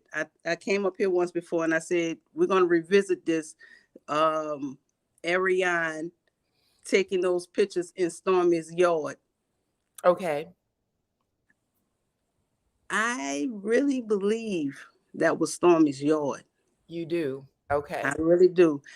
Also the girl that was on there with Tisha, the hairdresser, air quotes. Remember when Ariane used to be all on the internet when it first came out? She was popping it and dropping it. She had a birthday party, and that girl was in there. Oh, which really? She was in that party for that. So I'm gonna go back and check it out, girl. She was in that party. I remember it. I remember she had the blue pajama suit on. Yeah. You saw her at the party? Huh? You saw her at that party? Yeah. Okay. That was all on the live, acting crazy. Okay. Well, I'm gonna look it up. Nah. Thank you, Mad Maddie, for blessing the channel. I appreciate you. My last thing, I'm gonna try to make this my last thing and I'm out. Okay. If Scott's 1.0 and 2.0 would deal with the real life situations that they have going on and go through that struggle and come out on the other side, every audience member will respect that more. For y'all showing us what's really going on and coming over the hump of that. But instead, you still want to be messy, be trifling, and still entertain the bull crap, whether it's by the direction of the producer, Carlos King, or not. Y'all could be doing something else. This is the last thing, and I'm out. Okay. Remember that post Mel made? This is what I think. I believe this is my own intuition for me. That post when she said, what was it? It was something, she just recently made the post and she was feeling a little down, but then she checked her Shopify. Remember that? That was the other day. Yep, and last week. She said something about a prayer and things like that. You know, Mel is a good dissolver. Said that she was coming to us with a heavy heart, that she had some things to decide. Okay. You know, Mel is a good dissolver of businesses, right? Yeah. So what I think, it may not be true, but I really would love it to be true. What I'm thinking is Mel is getting ready to dissolve this LAMH. You understand what I'm saying? Because if you pay attention, you don't have to tell me. I can see it. Okay. Listen, I got the same vibe. Okay. Okay. This is a takedown. All right now. So we got Marceau friend that's working in the office with him, because you don't tell no stranger all your damn business. We know they ain't no stranger. We have two of Tisha's cousins on the show now. We have the daddy that made an appearance. And where was Maurice if they got the same daddy? What's really going on with that? They be slipping up sometimes. I'm not going to get into it, but they be slipping up and have to remind each other that they brothers. So something ain't right about that, but I ain't really into all that right now. You got the bartender. We only seen one time in the black bar. What they trying to turn this into a Scott's theme here? Child, you asking all the right questions. So we'll see. I hope she dissolved this Love and Marriage Huntsville and Carlos have to reboot and go on, put your Scots on there, baby, and do what you do, and let me go over here where Melody going and watch her over where she gonna be at. Understood. Listen, Ty, I'm telling you, if you think about this, It'll all come to you, okay? I hope so. You're on it. You're on to something. All right. Let's get the rest of these young ladies up here. All right. Have a good night. I'll be in the chat. Appreciate you. Okay. Bye-bye. Okay. Bye. Okay. I have Hannah Grace next. Then we got Clarissa. I'm going to bring up Good Life. And then I have 3 of you in the back waiting. I promise I'll bring you all up. Hey, Miss Hannah. Hello, DyanaRozay, and panel and guests. Hope y'all having a great day. I am. How was your day? It was good. It was good. Yes. Okay, Hannah, let's get to it because I want to make sure everybody get their piece on because, it's work night. Okay. Yes, I think Ty is on to something because when you look at it, it's Melody by herself. They have not bought Miss Van on just for, that the party, and they didn't even let her speak, just showed her face. Mm-hmm. And then you got Martell, and then everything else, like she said, is connected to, Stormi and her husband and Miss Betty, and everything else is connected to the Scotts. So she might be on to something. But yeah, I was thinking, I'm sorry. I said, I think so.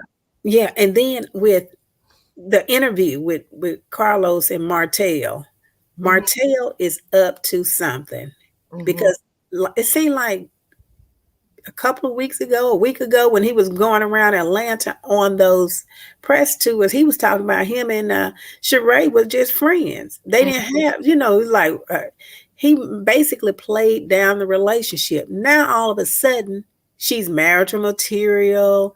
We enjoy each other's company. It seemed like it was totally flipped to me. So what I thought is this man is trying to use this woman. She had better open her eyes. He's needing her for something. This suit line, this underwear line, something he's needing her for. Everything. Okay. Yeah, but and then it came out that he has land with this other lady, and then Coleslaw is quiet as a mouse. She is crickets.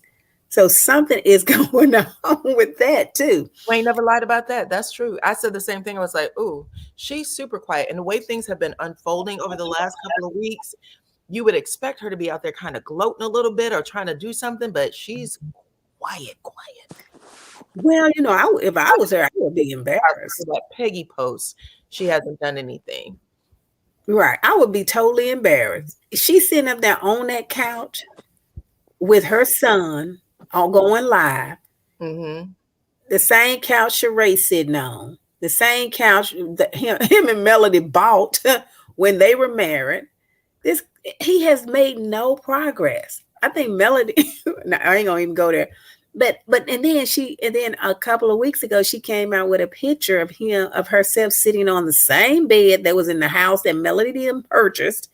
It's just ridiculous. So I think, in my opinion, I could be wrong, she's quiet because she is embarrassed. And I told these people, this girl is working. She has to have some income because she know Martell cannot do it for her. I can't police anybody's uterus, but people are there's a whole bunch of rumors now. The first rumor came out back in November, which means she should be very much out there and showing. So if that's true, then she should be very much out there and showing, but we don't know. So at this point, is someone listening to me and they have me on the, I appreciate when y'all turn it off, but it looks like there's just something else going on, but I agree with that. So we don't know. I'm happy that she ain't saying nothing, to be truthful. I hope she stays all the way out of it now that this other girl has come out and have been found out. I'm hoping that she stays all the way out. Absolutely. You got a little bit of feedback on your mic. I'm not sure what's going on. Is it me? Yeah, it's almost like you had like a cell phone or something that was playing us talking, and it was actually coming back as feedback. No, I think someone has theirs. Does Good Life have hers unmuted? Because it's not me. Oh, I'm sorry about that. Maybe it is Miss Good Life. Okay. No, she has it muted back. Okay. But yeah, and so the other thing is when Marceau is coming up here, y'all saying he's shading his wife. Oh, child, did he? every time he does that is because he wants to bring attention to their marriage, to take attention off of something else. So I'm projecting that he is going, his lawsuit is getting ready to come up. Something is really coming down the pipe when it comes to him and Tisha's business.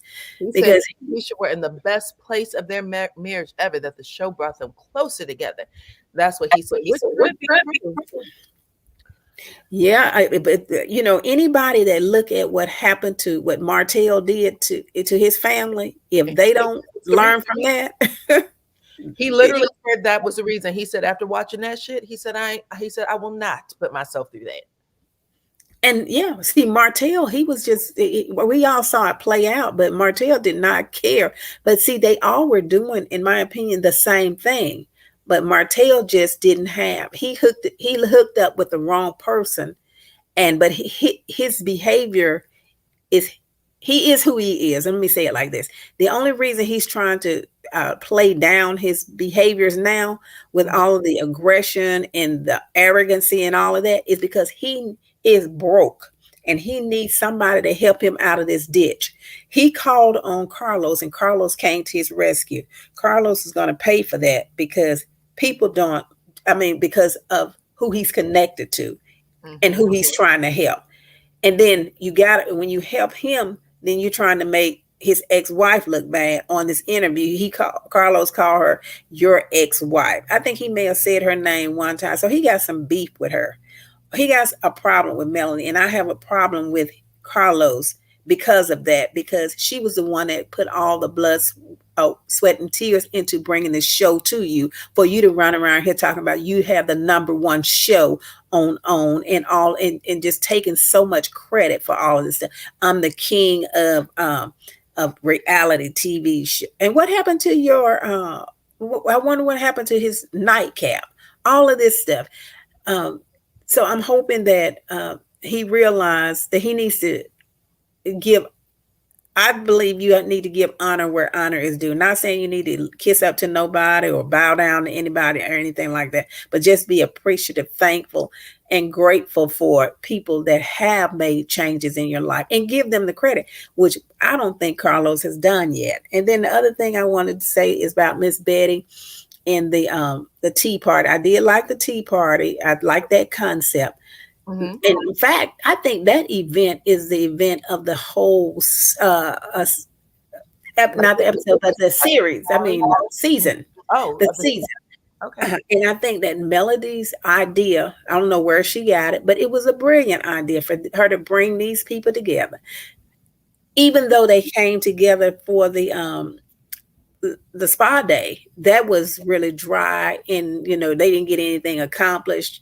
And it was repetitive, it was nothing out of the box. It was just something that Tisha said she thought of. Anyway, but this event was great. It's going to help. I don't know what the ratings are, but Melody, and she always have good ideas. So if they stick with her, she's going to continue to bring her ideas to the show. But if they keep on trying to box her out, she has no reason to bring her great ideas to the show. And I heard you say earlier that you were working for a company where people were, you may say something to them and then they'll switch it around, and because it was so competitive. So, and then like walking into the lion's den every single solitary day. And like you say, compare that to this show. Melody is like that. I mean, they're doing her like that. But she had, and I'm pretty sure you had great ideas to share, but you weren't going to share it with people because they were not going to appreciate it. And with Miss Betty, and like you said, with Miss Betty thinking that Melody is going to get online and take and stand up for her daughter after her daughter tried to shade Melody months before this. Right. Her daughter was the one that tried to shade Melody when she said she was going to bring Sugar Mama's line out. Melody put that on pause because of all the drama surrounding it, because Melody had a date that she was going to put the line out, but it didn't come out till months later, which was probably, in her timing, which was good. But Miss Betty You didn't come out and speak for Melody. People been dragging this woman and nobody spoke up for her. Why would she come on social media and say that your daughter was not the one to do anything? No, because, and then after you said all those things about her, called her out of her name, talked about her children, joined up with Wanda and and all of those other bloggers and stuff. But anyway, girl, this is a mess, and I'm gonna look at it. I'm continue to look at it as long as Melody asks us to look at it. But we'll see how it work out. But thank you for letting me come up and share. I appreciate it, Anna. Let me say one other thing too. The reason I think, and I may have already said this, the reason I think Martell is coming out with Carlos is coming on these shows with Martell and going around these going around on these press tours, is he's trying to try to help Martell get some money and get his and try to make him look like he and Melody are back together, and he's talking about Melody was the one that was in contempt of this. He's lying because he wants people to buy his products. It's not going to happen. People don't believe that, Martell. The more you lie, the more you dig ditches for yourself, and he just don't get it. I told you that he was malfunctioning in the entire interview. Like, he literally was starting one way and then jumping into something else. It was all over the place. And nothing connected. Okay. And Carlos in on it, so he's gonna go down with him. But anyway, good night, everyone. I enjoyed this. I'm enjoying the show. Have a great one now. Okay, you take care, Miss Anna. Okay, Miss Clarissa, how are you? Hi, Miss Dyana. How are you? Good. How are you, honey? What's going on? What's your thoughts? Girl, I didn't forgot what I done came up here for. I've been sitting here listening and engaging with everybody on the chat. I didn't forgot what I done came to say. Okay. How you doing today? I'm awesome. We had a lot of topics that we brought up. We went from Kenya and Martell and Sheree, Martell in his interview, or not interview, but the recap with Carlos King. They actually said she was talking about the press tour. Y'all know Martell tried to give Melody all this credit. Did anybody watch it when he said he misses having a woman to back him up on the show, and that's what he liked most about being on RHOA with Sheree? And Carlos said, so you miss, Melody being, he was, oh, for sure I miss it. Like, again, y'all, just all over the place. He was like, we were good together. We talk well together. And I was just like, Martell, you have to talk to somebody. You got to talk to somebody and work these thoughts out your brain, because he's all over the place with them. That's for sure. He always is trying to triangulate, you know what I mean, with Melody. But I think something that's really interesting with the cast that I noticed is everybody is still interacting with season 1, season 2 Melody. They all keep wanting that Melody season 1, season 2 reaction. So when she just sit there and look at them, they're like, oh, she's passive aggressive, or oh, she won't do this. You guys are still talking to a shell of a woman. And that's the thing, is when you look at what she was going through at that time, now we can understand her reactions and why she was that way. But when you happy, it's hard to expunge that negative energy back at people. And so I laugh every time I see somebody say, why isn't she answering everything somebody say on social media? And why doesn't, can you imagine how long that lady would be defending herself if every time she responded to something somebody say on social media? Like, that has to be exhausting to have people. Said this, there are whole groups dedicated to discussing Melody and how horrible there's all kinds of stuff. I know everybody gets it on the cast. Melody gets it. Okay. They talk about her children. We saw it talking about her children's hair. People just go out of their way to tear her down. So she was right when she said to Betty, listen, people come after me all the time. I don't, blame anybody for anything. If it is what it is, it's just the nature of the business. She just carries it herself differently. And it's unfortunate. This is what you signed up for. This is what y'all want to be a part of. So it is what it is.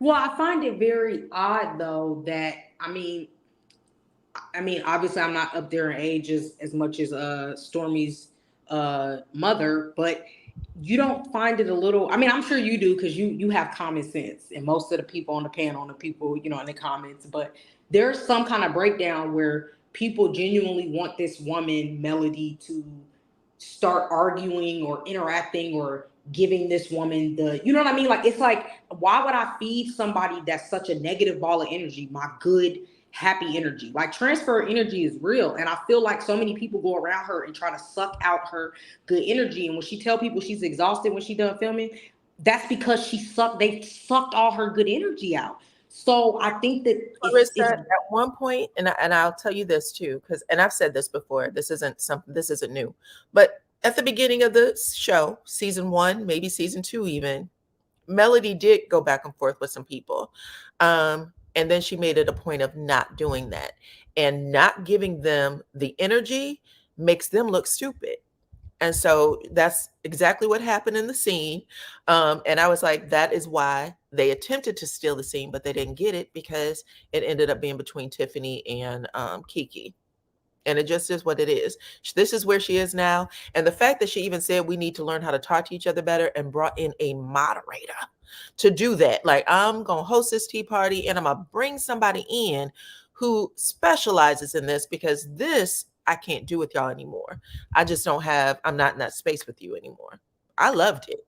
Well, I mean, did you notice how the only time Tisha seemed to be engaged was when she thought Tiffany was defending herself? Like, I find that to be what a waste of, like, you know what I mean? Like, so much you can bring to, you know, a situation, and the only time she perked up was when she thought somebody was defending her. And so it's just being around that energy. I could see why she doesn't expend that energy. But one thing I did want to bring up was something I think is very funny. From jump, when the thing about the custody papers came up, when I seen the live, I said, this is coming from a male's point of view. This is very male dominated. It was some of the words used, you know, the beacon of light for single fathers. That sent me off the edge, girl. But just when that came out and they started doing that, I was like, okay, well, we don't understand that sometimes, you know, we feed the beast. You know what I'm saying? Like, you feed the beast by talking about it. And a lot of people immediately jumped on and was like, okay, this is crazy. This doesn't make any sense.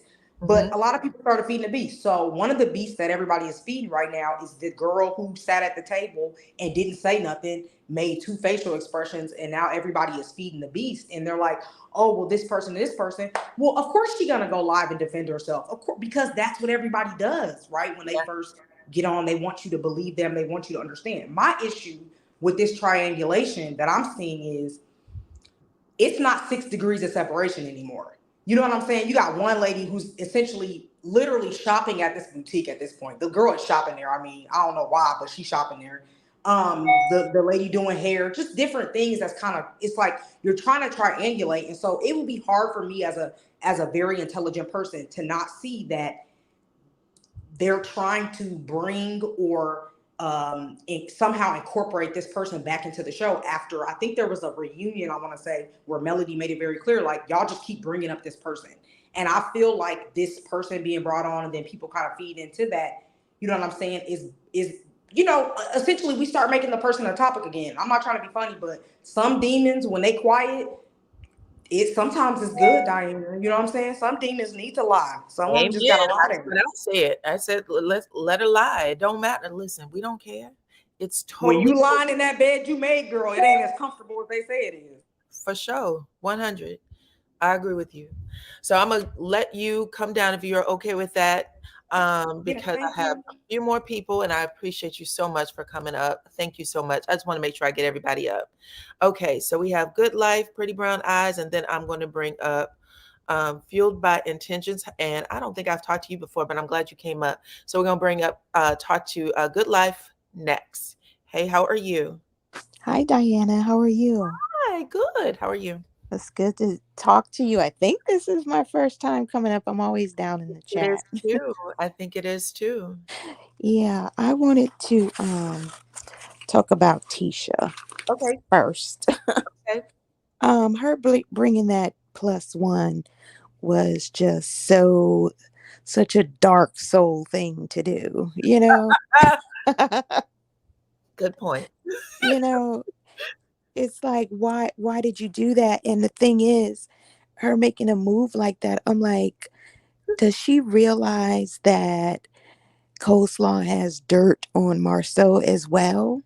Saddest thing ever. Of course she knows. What did Marceau say at the beginning of season 3 when him and Tisha went to the restaurant? And Tisha was saying, that girl said, what did he say? Tisha, you're going to regret this. Right. He be telling it. He does. He said, and then when it happens, you're going to get mad at me for not telling you to shut the F up. Yep. It was the saddest day ever. Yep. That was yeah. And I'm like, so, this girl, her hairstylist, I'm sure her and Coleslaw sit around talking about Tisha and Marceau. That's why Tisha just she gets on my nerves with her antics. Right, exactly. It's a lot. She's very petty. And again, Marceau pretty much said it in his in the recap. He was like, everything that's going on between them is so trivial, you would not believe it. And I was like, well, if Melody was willing to squash the beef and she has been the one who has continued this beef, you're calling your wife petty. Exactly. You're petty. It's just like back in a couple of seasons ago when Mel really was trying, I don't know how many attempts, trying to make it right with Tisha. And Tisha said she called BS and Marceau told her. Mm-hmm. It's like she just will not let it go, like no matter what, and then she have the nerve to try to get Melody to do free promotion and work with her, freely on this Espo. Like you expect that from Mel. Right. Right. You're right. I'm telling you, it is what it is. I find the whole thing interesting. And whether she wants to admit it or not, she knows that she is who she is right now, who she's trying to be, because she has watched Melody. Period. Point blank. Exactly. And also I wanted to say, I think Maurice and that whole conversation with him, Kimmy and Kiowa, I think he just likes to triangulate these ladies. Oh, yeah, it was bad. It really was. And I think they're both over it now. Oh my gosh, I don't even know what I would do. Right. I think that Kiowa has gotten over whatever issue she has. So her and Kimmy, are in a respectable place. So his past triangulations that used to work just don't work anymore. Right. Right. Right. Right. And the third and last thing I wanted to say was about Marceau making that ridiculous statement that Mel and Martell, are having a hard time moving on or something like that. Yes, he said that whatever's going on between them, he said he believes he believes it's more than what has been shared with any of us or with them as production, as cast, as the fan base. He's like, it's more than that, just based on what he knows. That's what he was trying to say. And then he also said that he still believes that there's feelings there that's hard to break. And then we've already heard Martell play this out on the show, that he wanted to have his relationship back. And then, 2 days later, I said I would want to get back together for the kids. No, you don't want to get back together for the kids, boo. Right. You want to get back together because that's what you want. You're not sending someone 120 roses. And this would have been after the divorce after the custody case was closed, because Melody said just a week ago. That was when she was on the press tour in April. So he would have sent those roses after the custody hearing. And I'm just so, tired of like Marceau and the cast acting like they don't see this dynamic, as if they really think Melody's going to take this man back. Well, this season, they've actually changed it up. This season, they changed it up. So we'll see how true they can stay to it. But this season, they're saying he needs to figure this out and stop, which is interesting because they weren't doing that before. Okay. All right. Well, I'm going to drop down. Thank you so much. And I love the format of your channel. Thank you. I appreciate you coming up for the first time. Yes. Thank you so much. All right. Have a good night. Bye-bye. Bye. Hey, pretty brown eyes. Hey, beautiful queen. Hey, everybody in the chat panel. Oh, where do I start? I'm trying not to repeat what others have said because I'm used to going first. Yeah, you are. I was wondering Nah, where you were. I gave Anonymous a chance to get up there. Okay. I let my big sis get it. Well, something that hasn't been said, or maybe it has, I'm not sure. Okay. I feel that Monster, I know y'all say don't call him that, but that's what I'm gonna call him because that's what he's acting like. Okay. It's self-fulfilling prophecy. If you speak it on him, that's what he's gonna be. So anyway, I feel that he does not see his dad respect Kimmy, so he's not going to respect Kimmy. And how dare them make her fight cancer, make her cook, clean, and pick up behind all of those grown men, and he still won't make his son behave. Now, how do you expect her not to be involved in the planning or the process or anything to do with your son, but you want her to be involved to feed him, pick him up, take him, and then Isn't that weird? can't tell him nothing. I think he only married her because it was time for him to want to get his son. And he only wanted to get that son uh because it looks good on paper, but he really is so lazy he doesn't really want the responsibility of parenting him and actually raising him up to be a man. My opinion. Is 100% weird. And I agree with you. And the other thing is, not too long ago, they did an interview, Marceau, or not, excuse me, Maurice and Kimmy did an interview where Kimmy, it was really like a touching way she put it, because she said when she was like sick, and she would be in her room, she'd have her door cracked open and stuff. She said the one thing that her and Monster used to do all the time was cook together. She said he really likes cooking. And I didn't realize that Kimmy actually owned a catering company. I know they introduced it to the show, but if you follow me on the Facebook, Of course. group, I had dropped a video where she said she had it was three businesses. One, she had a catering company that she had with a partner, and then she had the nursing business, and then she also did real estate. And I didn't know she had the cooking business before, but she was like, I really love to cook. It's one of my things. And she said that was her and Monster's bonding. And when she had gotten sick, she said she remembered one day he was like walking past her room, and he was kind of peeking in to see, like, I guess he wants to cook for her or whatever and make her feel better. And she said that she was like, come into the room, because she said he didn't know what to do. And it kind of was like heartbreaking, but she brought him in, and he was just like, how can I help? What can I, can I make you something? Because she didn't have an appetite. And she explained that, those meals that they mail out to you that have everything prepackaged. She was like, a friend had recommended that she do it, and she ended up bringing it home, doing it so that he can cook something so that they could have their bonding moment. And having her say something like that, and then having Maurice say, so you don't want to be his parent, or so, you know what I'm saying? I'm just like, he's a gaslighter, Dana. He's a gaslighter. I can't stand him.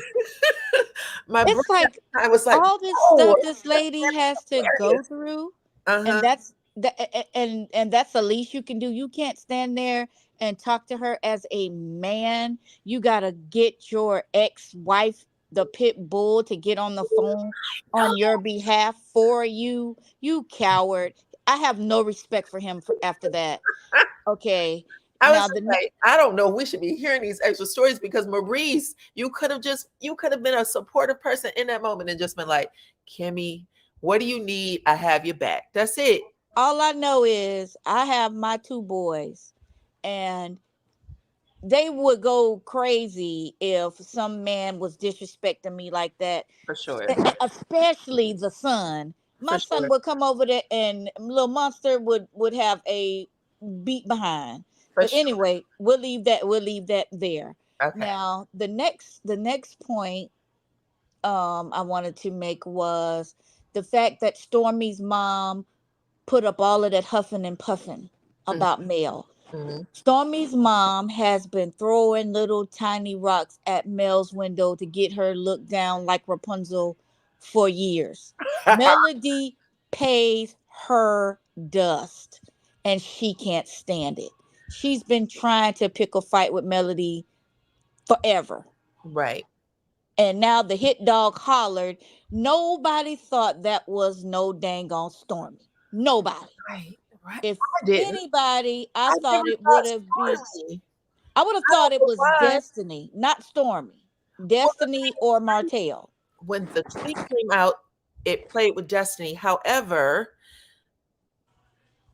in my head, I was just like, even if she put that tweet out there, why would anyone connect it to Stormi? Because for what? We all heard Melody say that on the interview. We all heard her say it on the interview. Well, they, like I said, she's been throwing that little rock down there with her boombox with Stormi name on it, playing the songs for Mel to look. Mel refused to give her anything, and I'm like, I'm with y'all. I'm so happy that Mel shut her down and didn't really go back and forth with what she wanted, so she can be a hero in those little hate Facebook groups.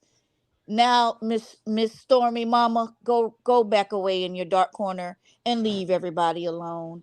And another thing I think about that same part of the scene, I think they chopped and screwed that to the point. I do think it was Mel that she told, not Mel, Nell, to shut up.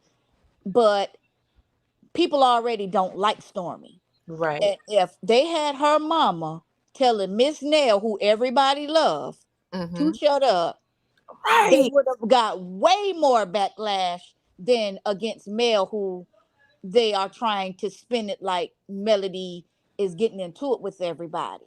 Right. That's just my opinion. I think they snipped it like that and cut it out on that part because they didn't want the backlash from her coming at innocent Miss Nell.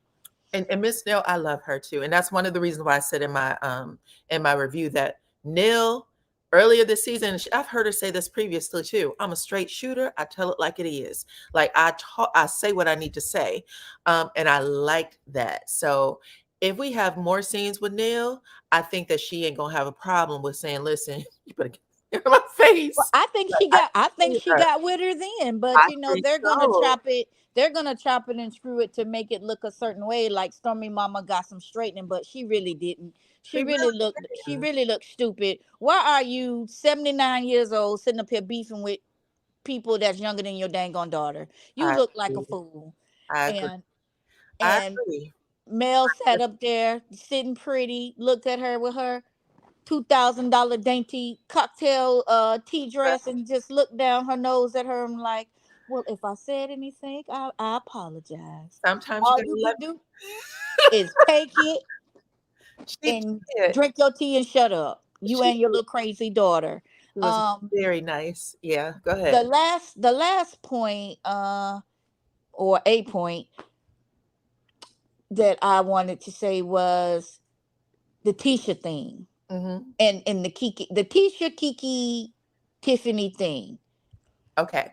Now, I don't know if y'all remember back, but I want to say this was last part B of last season when Tiffany and Lou were talking about when Marceau got on Lou saying he don't know him like that to be giving him marital advice or whenever that was that season.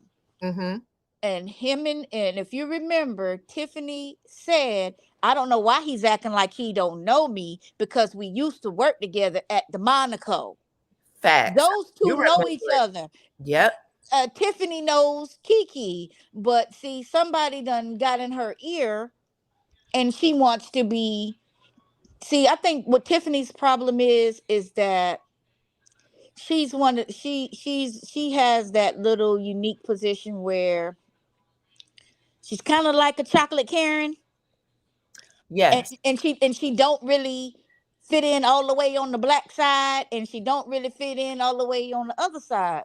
And she actually said that before. And it's like, okay, she's trying to fit in, and she's trying to be everybody's friend, but it's just coming off as very disingenuous. And go ahead. Nope, I agree with you. I think that what we saw of Tiffany before this season is that I don't know if she was always this person, if that was always the intention for her to be this person. Before, we didn't get a whole lot of her personality, and she kept trying to explain herself to everybody, and that was annoying for me. I didn't like it. We're getting her asking questions and getting under people's skin, but we need more of learning Tiffany. I would rather talk about you and Lewis and your new baby than see you 9 months pregnant, about to get popped in your mouth because you running it too much. And you sitting up here holding your baby, the baby kicking, telling you, say, "Mama, stop being messy." And But you and, know and what? stop. Miss Brown, Pretty Brown Eyes. Mm-hmm. Think about this. Nobody on the show would talk to each other. Right. Tisha wasn't talking to Kiki. Mel is, keeping her personal life to herself. The thing she shared with Tiffany when she came over, Tiffany could barely handle it. She froze up and turned her head so quick, like, oh my God. Like, I was like, girl, that's why I said we're not ready for this level of reality.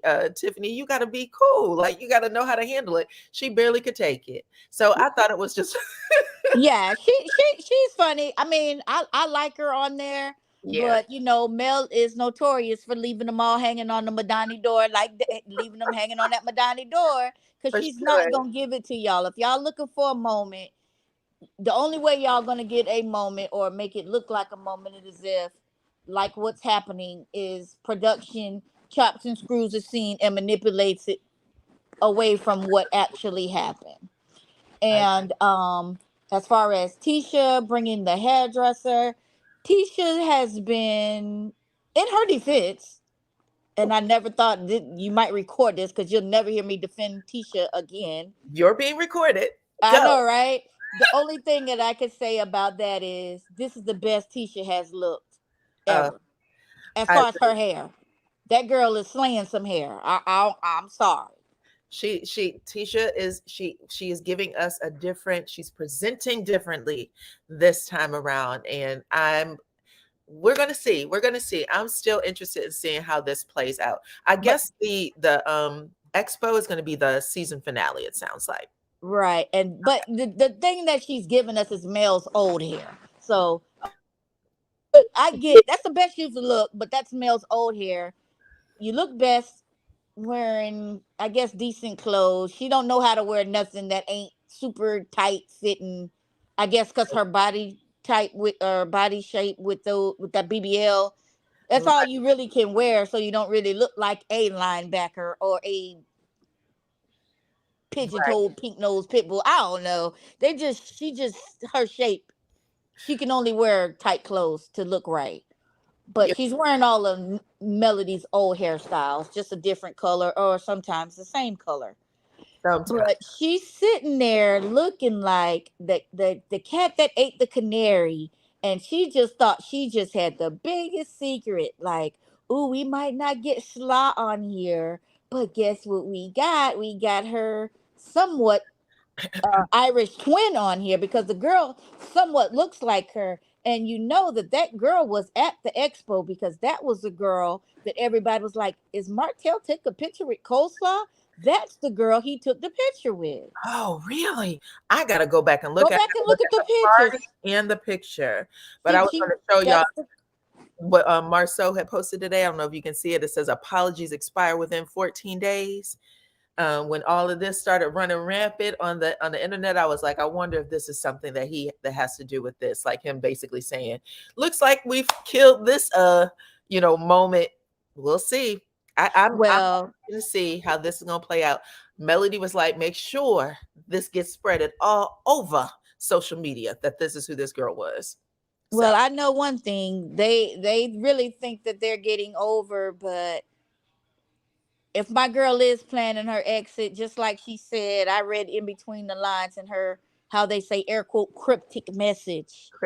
Basically, she said, just like the word says, he said, you can tear this kingdom down and I'll build it right back over again. So basically, in her words, I'm looking over my sales, and if I ever had any doubt with a heavy heart, if I got to start this show over or whatever I have to start over, God is gonna be with me, and I'm gonna come back He said, and whatever get it I all put my back. hands on will be blessed. It's gonna be blessed. So no matter what it's gonna And when I be, read it, I was like, oh, this is a word.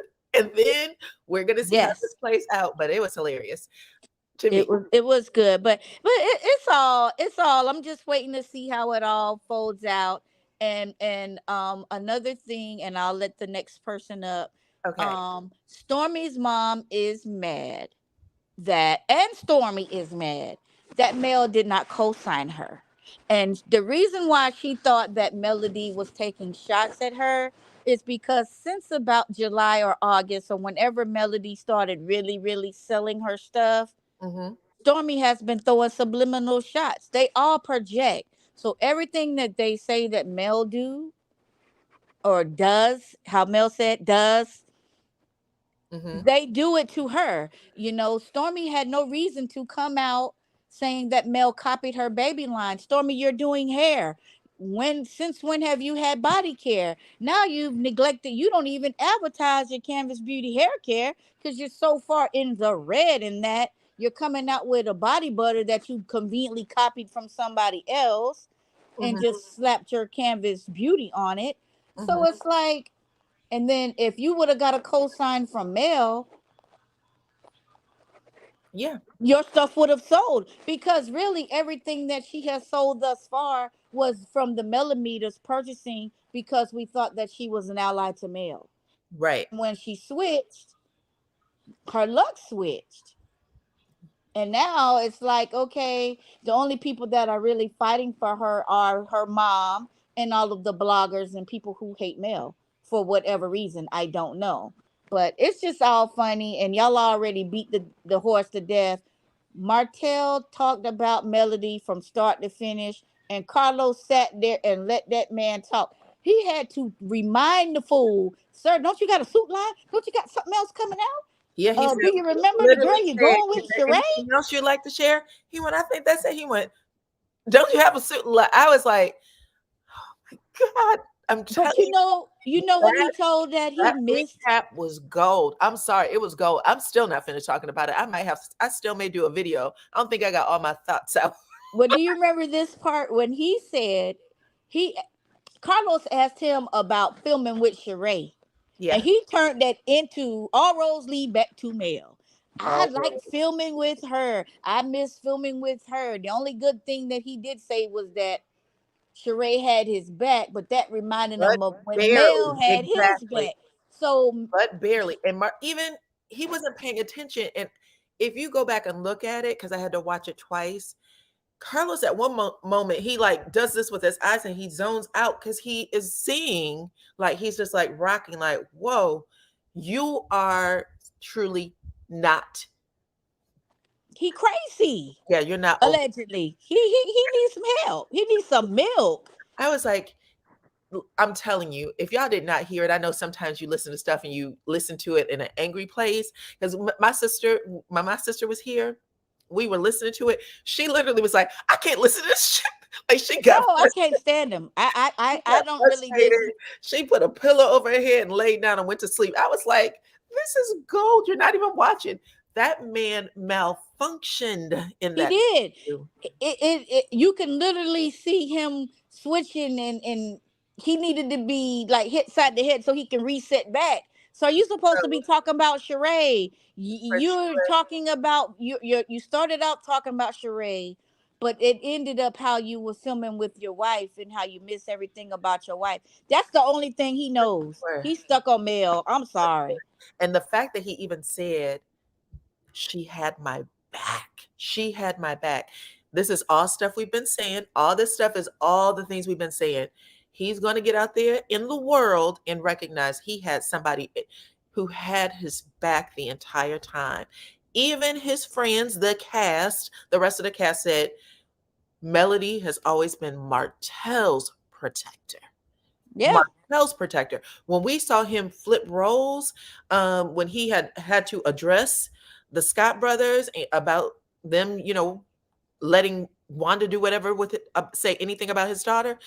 Even then, I remember like how measured he was trying to be, how patient he was trying to be and listening to this guy before he went off. I was like, we've never seen Martell do that on the show. We've never seen him be a true protector to Melody on the show. So if he would have known how to spin that and just be a good, decent, not even good, just decent person, but he didn't. He went right back to attacking Melody, and that's why he's in the place he's in right now.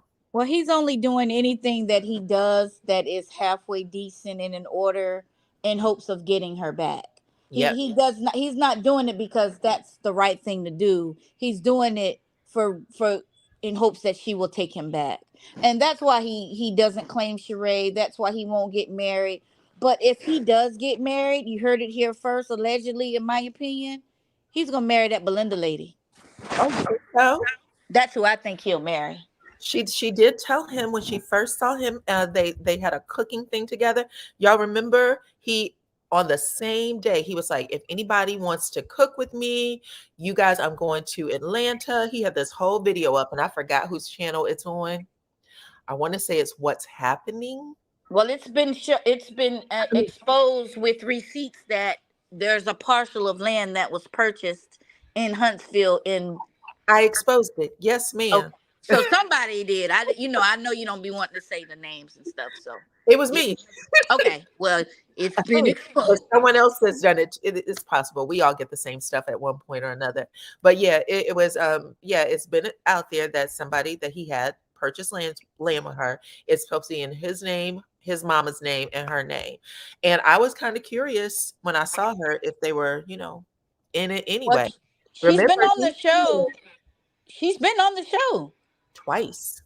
No, more than twice. She was at the book signing. She was at the book signing.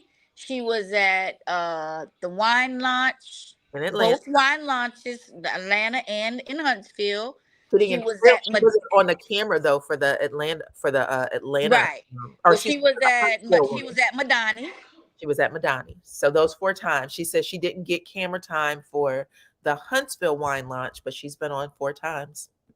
So those guys hide their women in plain sight. Facts. Hey. Facts. But that's it. And I'll sit here and talk to you all night. So I'll let the next one go. I was just trying to bring up points that haven't already been beaten down already. But no worries. Thank you so much. No problem. And thank you for having me up. Okay. Bye-bye, girl. Bye-bye. Okay, we got 1,255 of you watching, and you got me up to 1,200. You might as well go ahead, the other 55 of y'all, and hit that like. Okay, I appreciate you guys. Okay, so the last person, hey, Miss Fueled by Intentions. I don't think I've talked to you before. You have not talked to me before. I am so excited. I'm a newbie thank to you. Your channel, but I have been loving what you have been putting out. I think that you are a fair and equitable commentator. So I really like your channel. I try to be. I swear I do. I swear I do. Well, what would you like to say? Well, I'm going to say thank you for one thing, because I don't even review Love and Marriage Huntsville, but there was one scene that really irritated me this week, and I was like, I should talk about it, but I'm like, oh, she's doing a live, so let me see if I can jump on it, and I hope I make sense by the time I get to that. But I do agree with a couple of things that other people have said, like the show is heavy with the Scotts. So I really feel like Mel is the star of the show, but if they just be quiet, they are really bringing income to their whole family. Like every episode, they introduce a new person in their family. So I do think that it is Scott heavy. When did you start watching the show? What season? Oh, I started from the beginning. Oh, you started from the beginning. Okay, go ahead. Yes. It is Scott heavy. They're aware of it. Yes. Yes, absolutely. Ma'am. And the second thing is that when Martell, and I don't know if he said it in Carlos's interview or on the show this week, but when he was like, he wants to be included in the birthday parties and they should invite each other. I'm thinking that's what married people do. So you lost that right. Once you cheated and it's a divorce that you lost that right. You don't. That's what families do. Families that are together, they celebrate together and everything like that. So I think that some people do get to that point, and it can be great for the kids. But I think for him to feel like that is how it should be when you're the one who messed up the situation, I didn't think that was fair at all. So I did not like that comment from him at all. And I think that he is starting to learn. Go ahead. No, I was just going to say you're right, and you're not the only person who said it.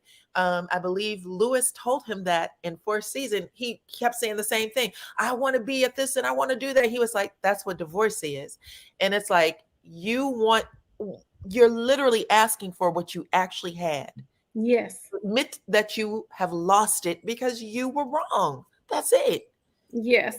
And I think he talked to his lawyer because he's now got off the trip of the 20 babysitters, and he started constantly saying first right of refusal. So he's using that legal term, first right of refusal instead of now the 20 babysitters, so that he can still get kind of like what he wants.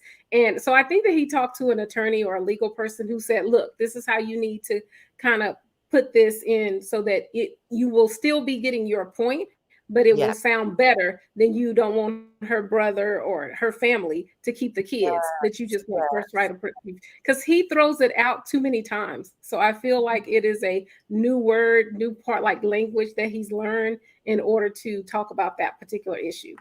You're right. But the issue that really made me, and maybe it's because it's personal, because I watch reality TV because I really feel like we can relate to it. So at the tea, when Kiki told Tiffany, and I'm glad all the other ladies stood up for her, but when she was like, I know who my daddy is, which of course I think that was a dig, on Tiffany. And I do think that she said it to be mean and to try to make her mad. But what really got under my skin about that is I feel like we do that, and we do that to make the kids feel bad. And I know she's an adult, but she's still a kid for her parent, when it's not her fault. If we don't know our parents, if we don't have a relationship. Now, if you had an issue with your parents when you got to be an adult and something happened within the relationship, that's different. But if you really haven't known your parent, you haven't grown up with your parent wasn't interested in you as a child, I wish that we would start a narrative where the kids, because I do think it starts when we're young, where they don't feel like, I did not grow up with my dad. And so maybe that's why it's so personal to me. But my thing is that he did not leave me. I was not the problem. He didn't even know me. I was a kid. So he didn't even know me. He left his responsibility, and it just happened to be me. And I wish that would be the narrative that we say among our culture and generation, so that, the kids, even when we grow up, and I don't have daddy issues. I know it ain't my fault. He missed out on a really good thing, honestly. But I just hate that, because I feel like we see people who have issues even in adulthood because of their parents not taking interest in them. When it's like, it's not your fault. It's her mama's fault. If she doesn't know who her daddy is, that's not her fault. It's her mama's fault. That's what her mama's doing, and now it's put on her. So I don't know if you had an opportunity to see it, but she actually was given up for adoption. So she didn't know her mother or father. So you saw that. And I'm glad that you are coming on with this perspective. Now, Kiki actually went live a little earlier this evening to explain it. She came on live a little earlier this morning to say that her grandmother had called her and said, I don't like what you did or how that came across, and I need this to be explained. And she said that she wanted to make sure that she came out tonight and said it. So I'm going to actually look at that and talk a little bit about it, because she said that was not how she meant it. But everything that you said hit. Okay. I appreciate that you said it that way. A lot of people, a lot of Black people can relate to that. Okay. I really do think that. I will listen to what she has to say, but the thing that even before I hear it, the thing that I would go by is the everybody at the table. Everybody at the table had the same reaction. Like, hey, you didn't say that, from Kimmy, from the lady who was doing the thing, they were all. So I don't know how she's going to explain that. I mean, I think she should just apologize and say, hey, in the heat of the moment, it was a dig. I hope she does that, because the reaction from the crowd, everybody in the crowd, was really not okay with her making that statement. And I felt she like tried to justify it at that time, and they would not allow her to, which I'm glad they wouldn't allow her to, because whether you like Tiffany or not, you know, we shouldn't take low blows like that. And we should learn to communicate, which was the whole point that Mel had the whole, you know, tea for, is for us to learn to communicate with one another. For sure. I agree with you. I'm giving her a chance because I really like Kiki, and I think that she also has an amazing story to tell, like a story that is helpful. Because if you come on reality TV, I think, this is my opinion, maybe not everybody feels that way, but I think what we want to see is people who may be having some challenges, may be having an amazing life, but that are willing to show how they get to certain places. So if they're having a challenge, let us take the journey to, you know, see you get over that, you know, hump or whatever. And I think that that is Kiki's purpose. I think that that's Tiffany's purpose. I did not, and if you watch my reviews, I did the review on her going to, I think it's called Utah, Alabama, to see to find out who her parents was. It was really a good story. And I even gave some other information because she said it was possible that her dad could have been lynched. And then I was like, "Oh, when was the last lynching in Alabama?" And we were able to find out it was like in 1980 something, like very recent. And it could still be, because they're not referring to them as that anymore. They're saying they're other things when we know we're not putting ourselves in a tree. Okay. I'll just say that. But at the end of the day, it was a good story. And I wish, I don't know if not enough people were interested in it. But I wish that we were. I'll just say that I like the story. Yeah, and I hope that maybe this will be able to revive that story for her and for her to continue to tell it. And I think that even the thing about her being adopted, you know, I think that that is an amazing story, because all of the things that they're going on in their lives, if they just project their real life, we're going to know there's going to be people who can relate. For sure. And you know what else? Fueled by intentions. I'm enjoying talking to you. We don't hear enough of those stories about us. Yes. We act like we hatched from a doggone walnut shell. We have to talk more about things that is common to all of us, because we don't always get a chance to appear human. I guess that's right. And honestly, I think that's why the show has done so well, because when Mel came out with, "Hey, my husband is cheating," you know, I think that was relatable. Like, so many people, I mean, 50% of divorce marriages get divorced.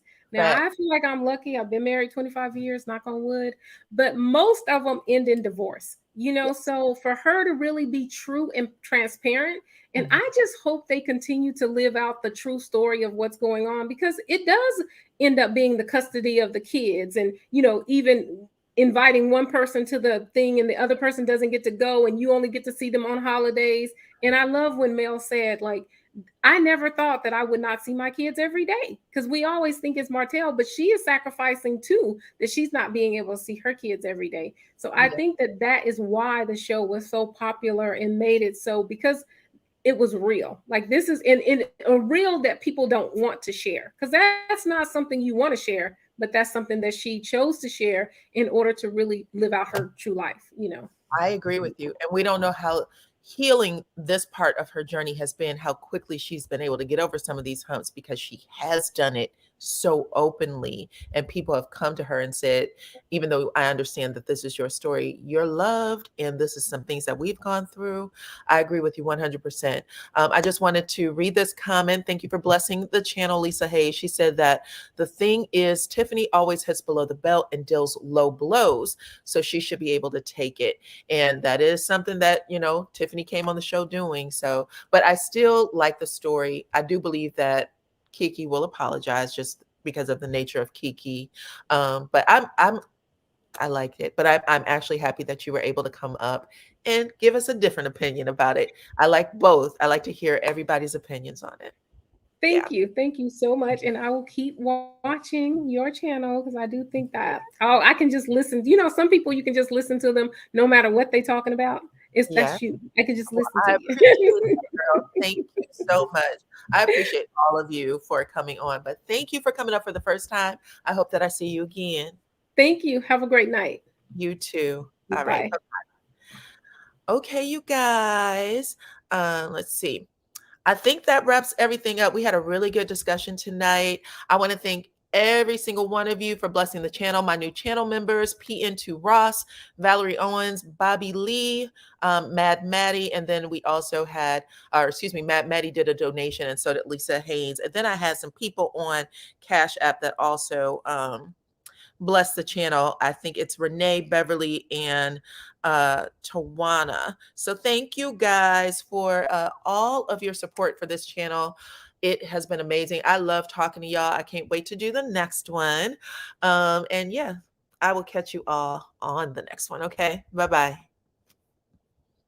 Oh, I forgot to thank my mods. I always forget. Thank you to my mods. I believe Tasha Rains was in here, MN, and I think also Cookie from the Shy and Linda Gamble. Thank you all for helping out on tonight's lives.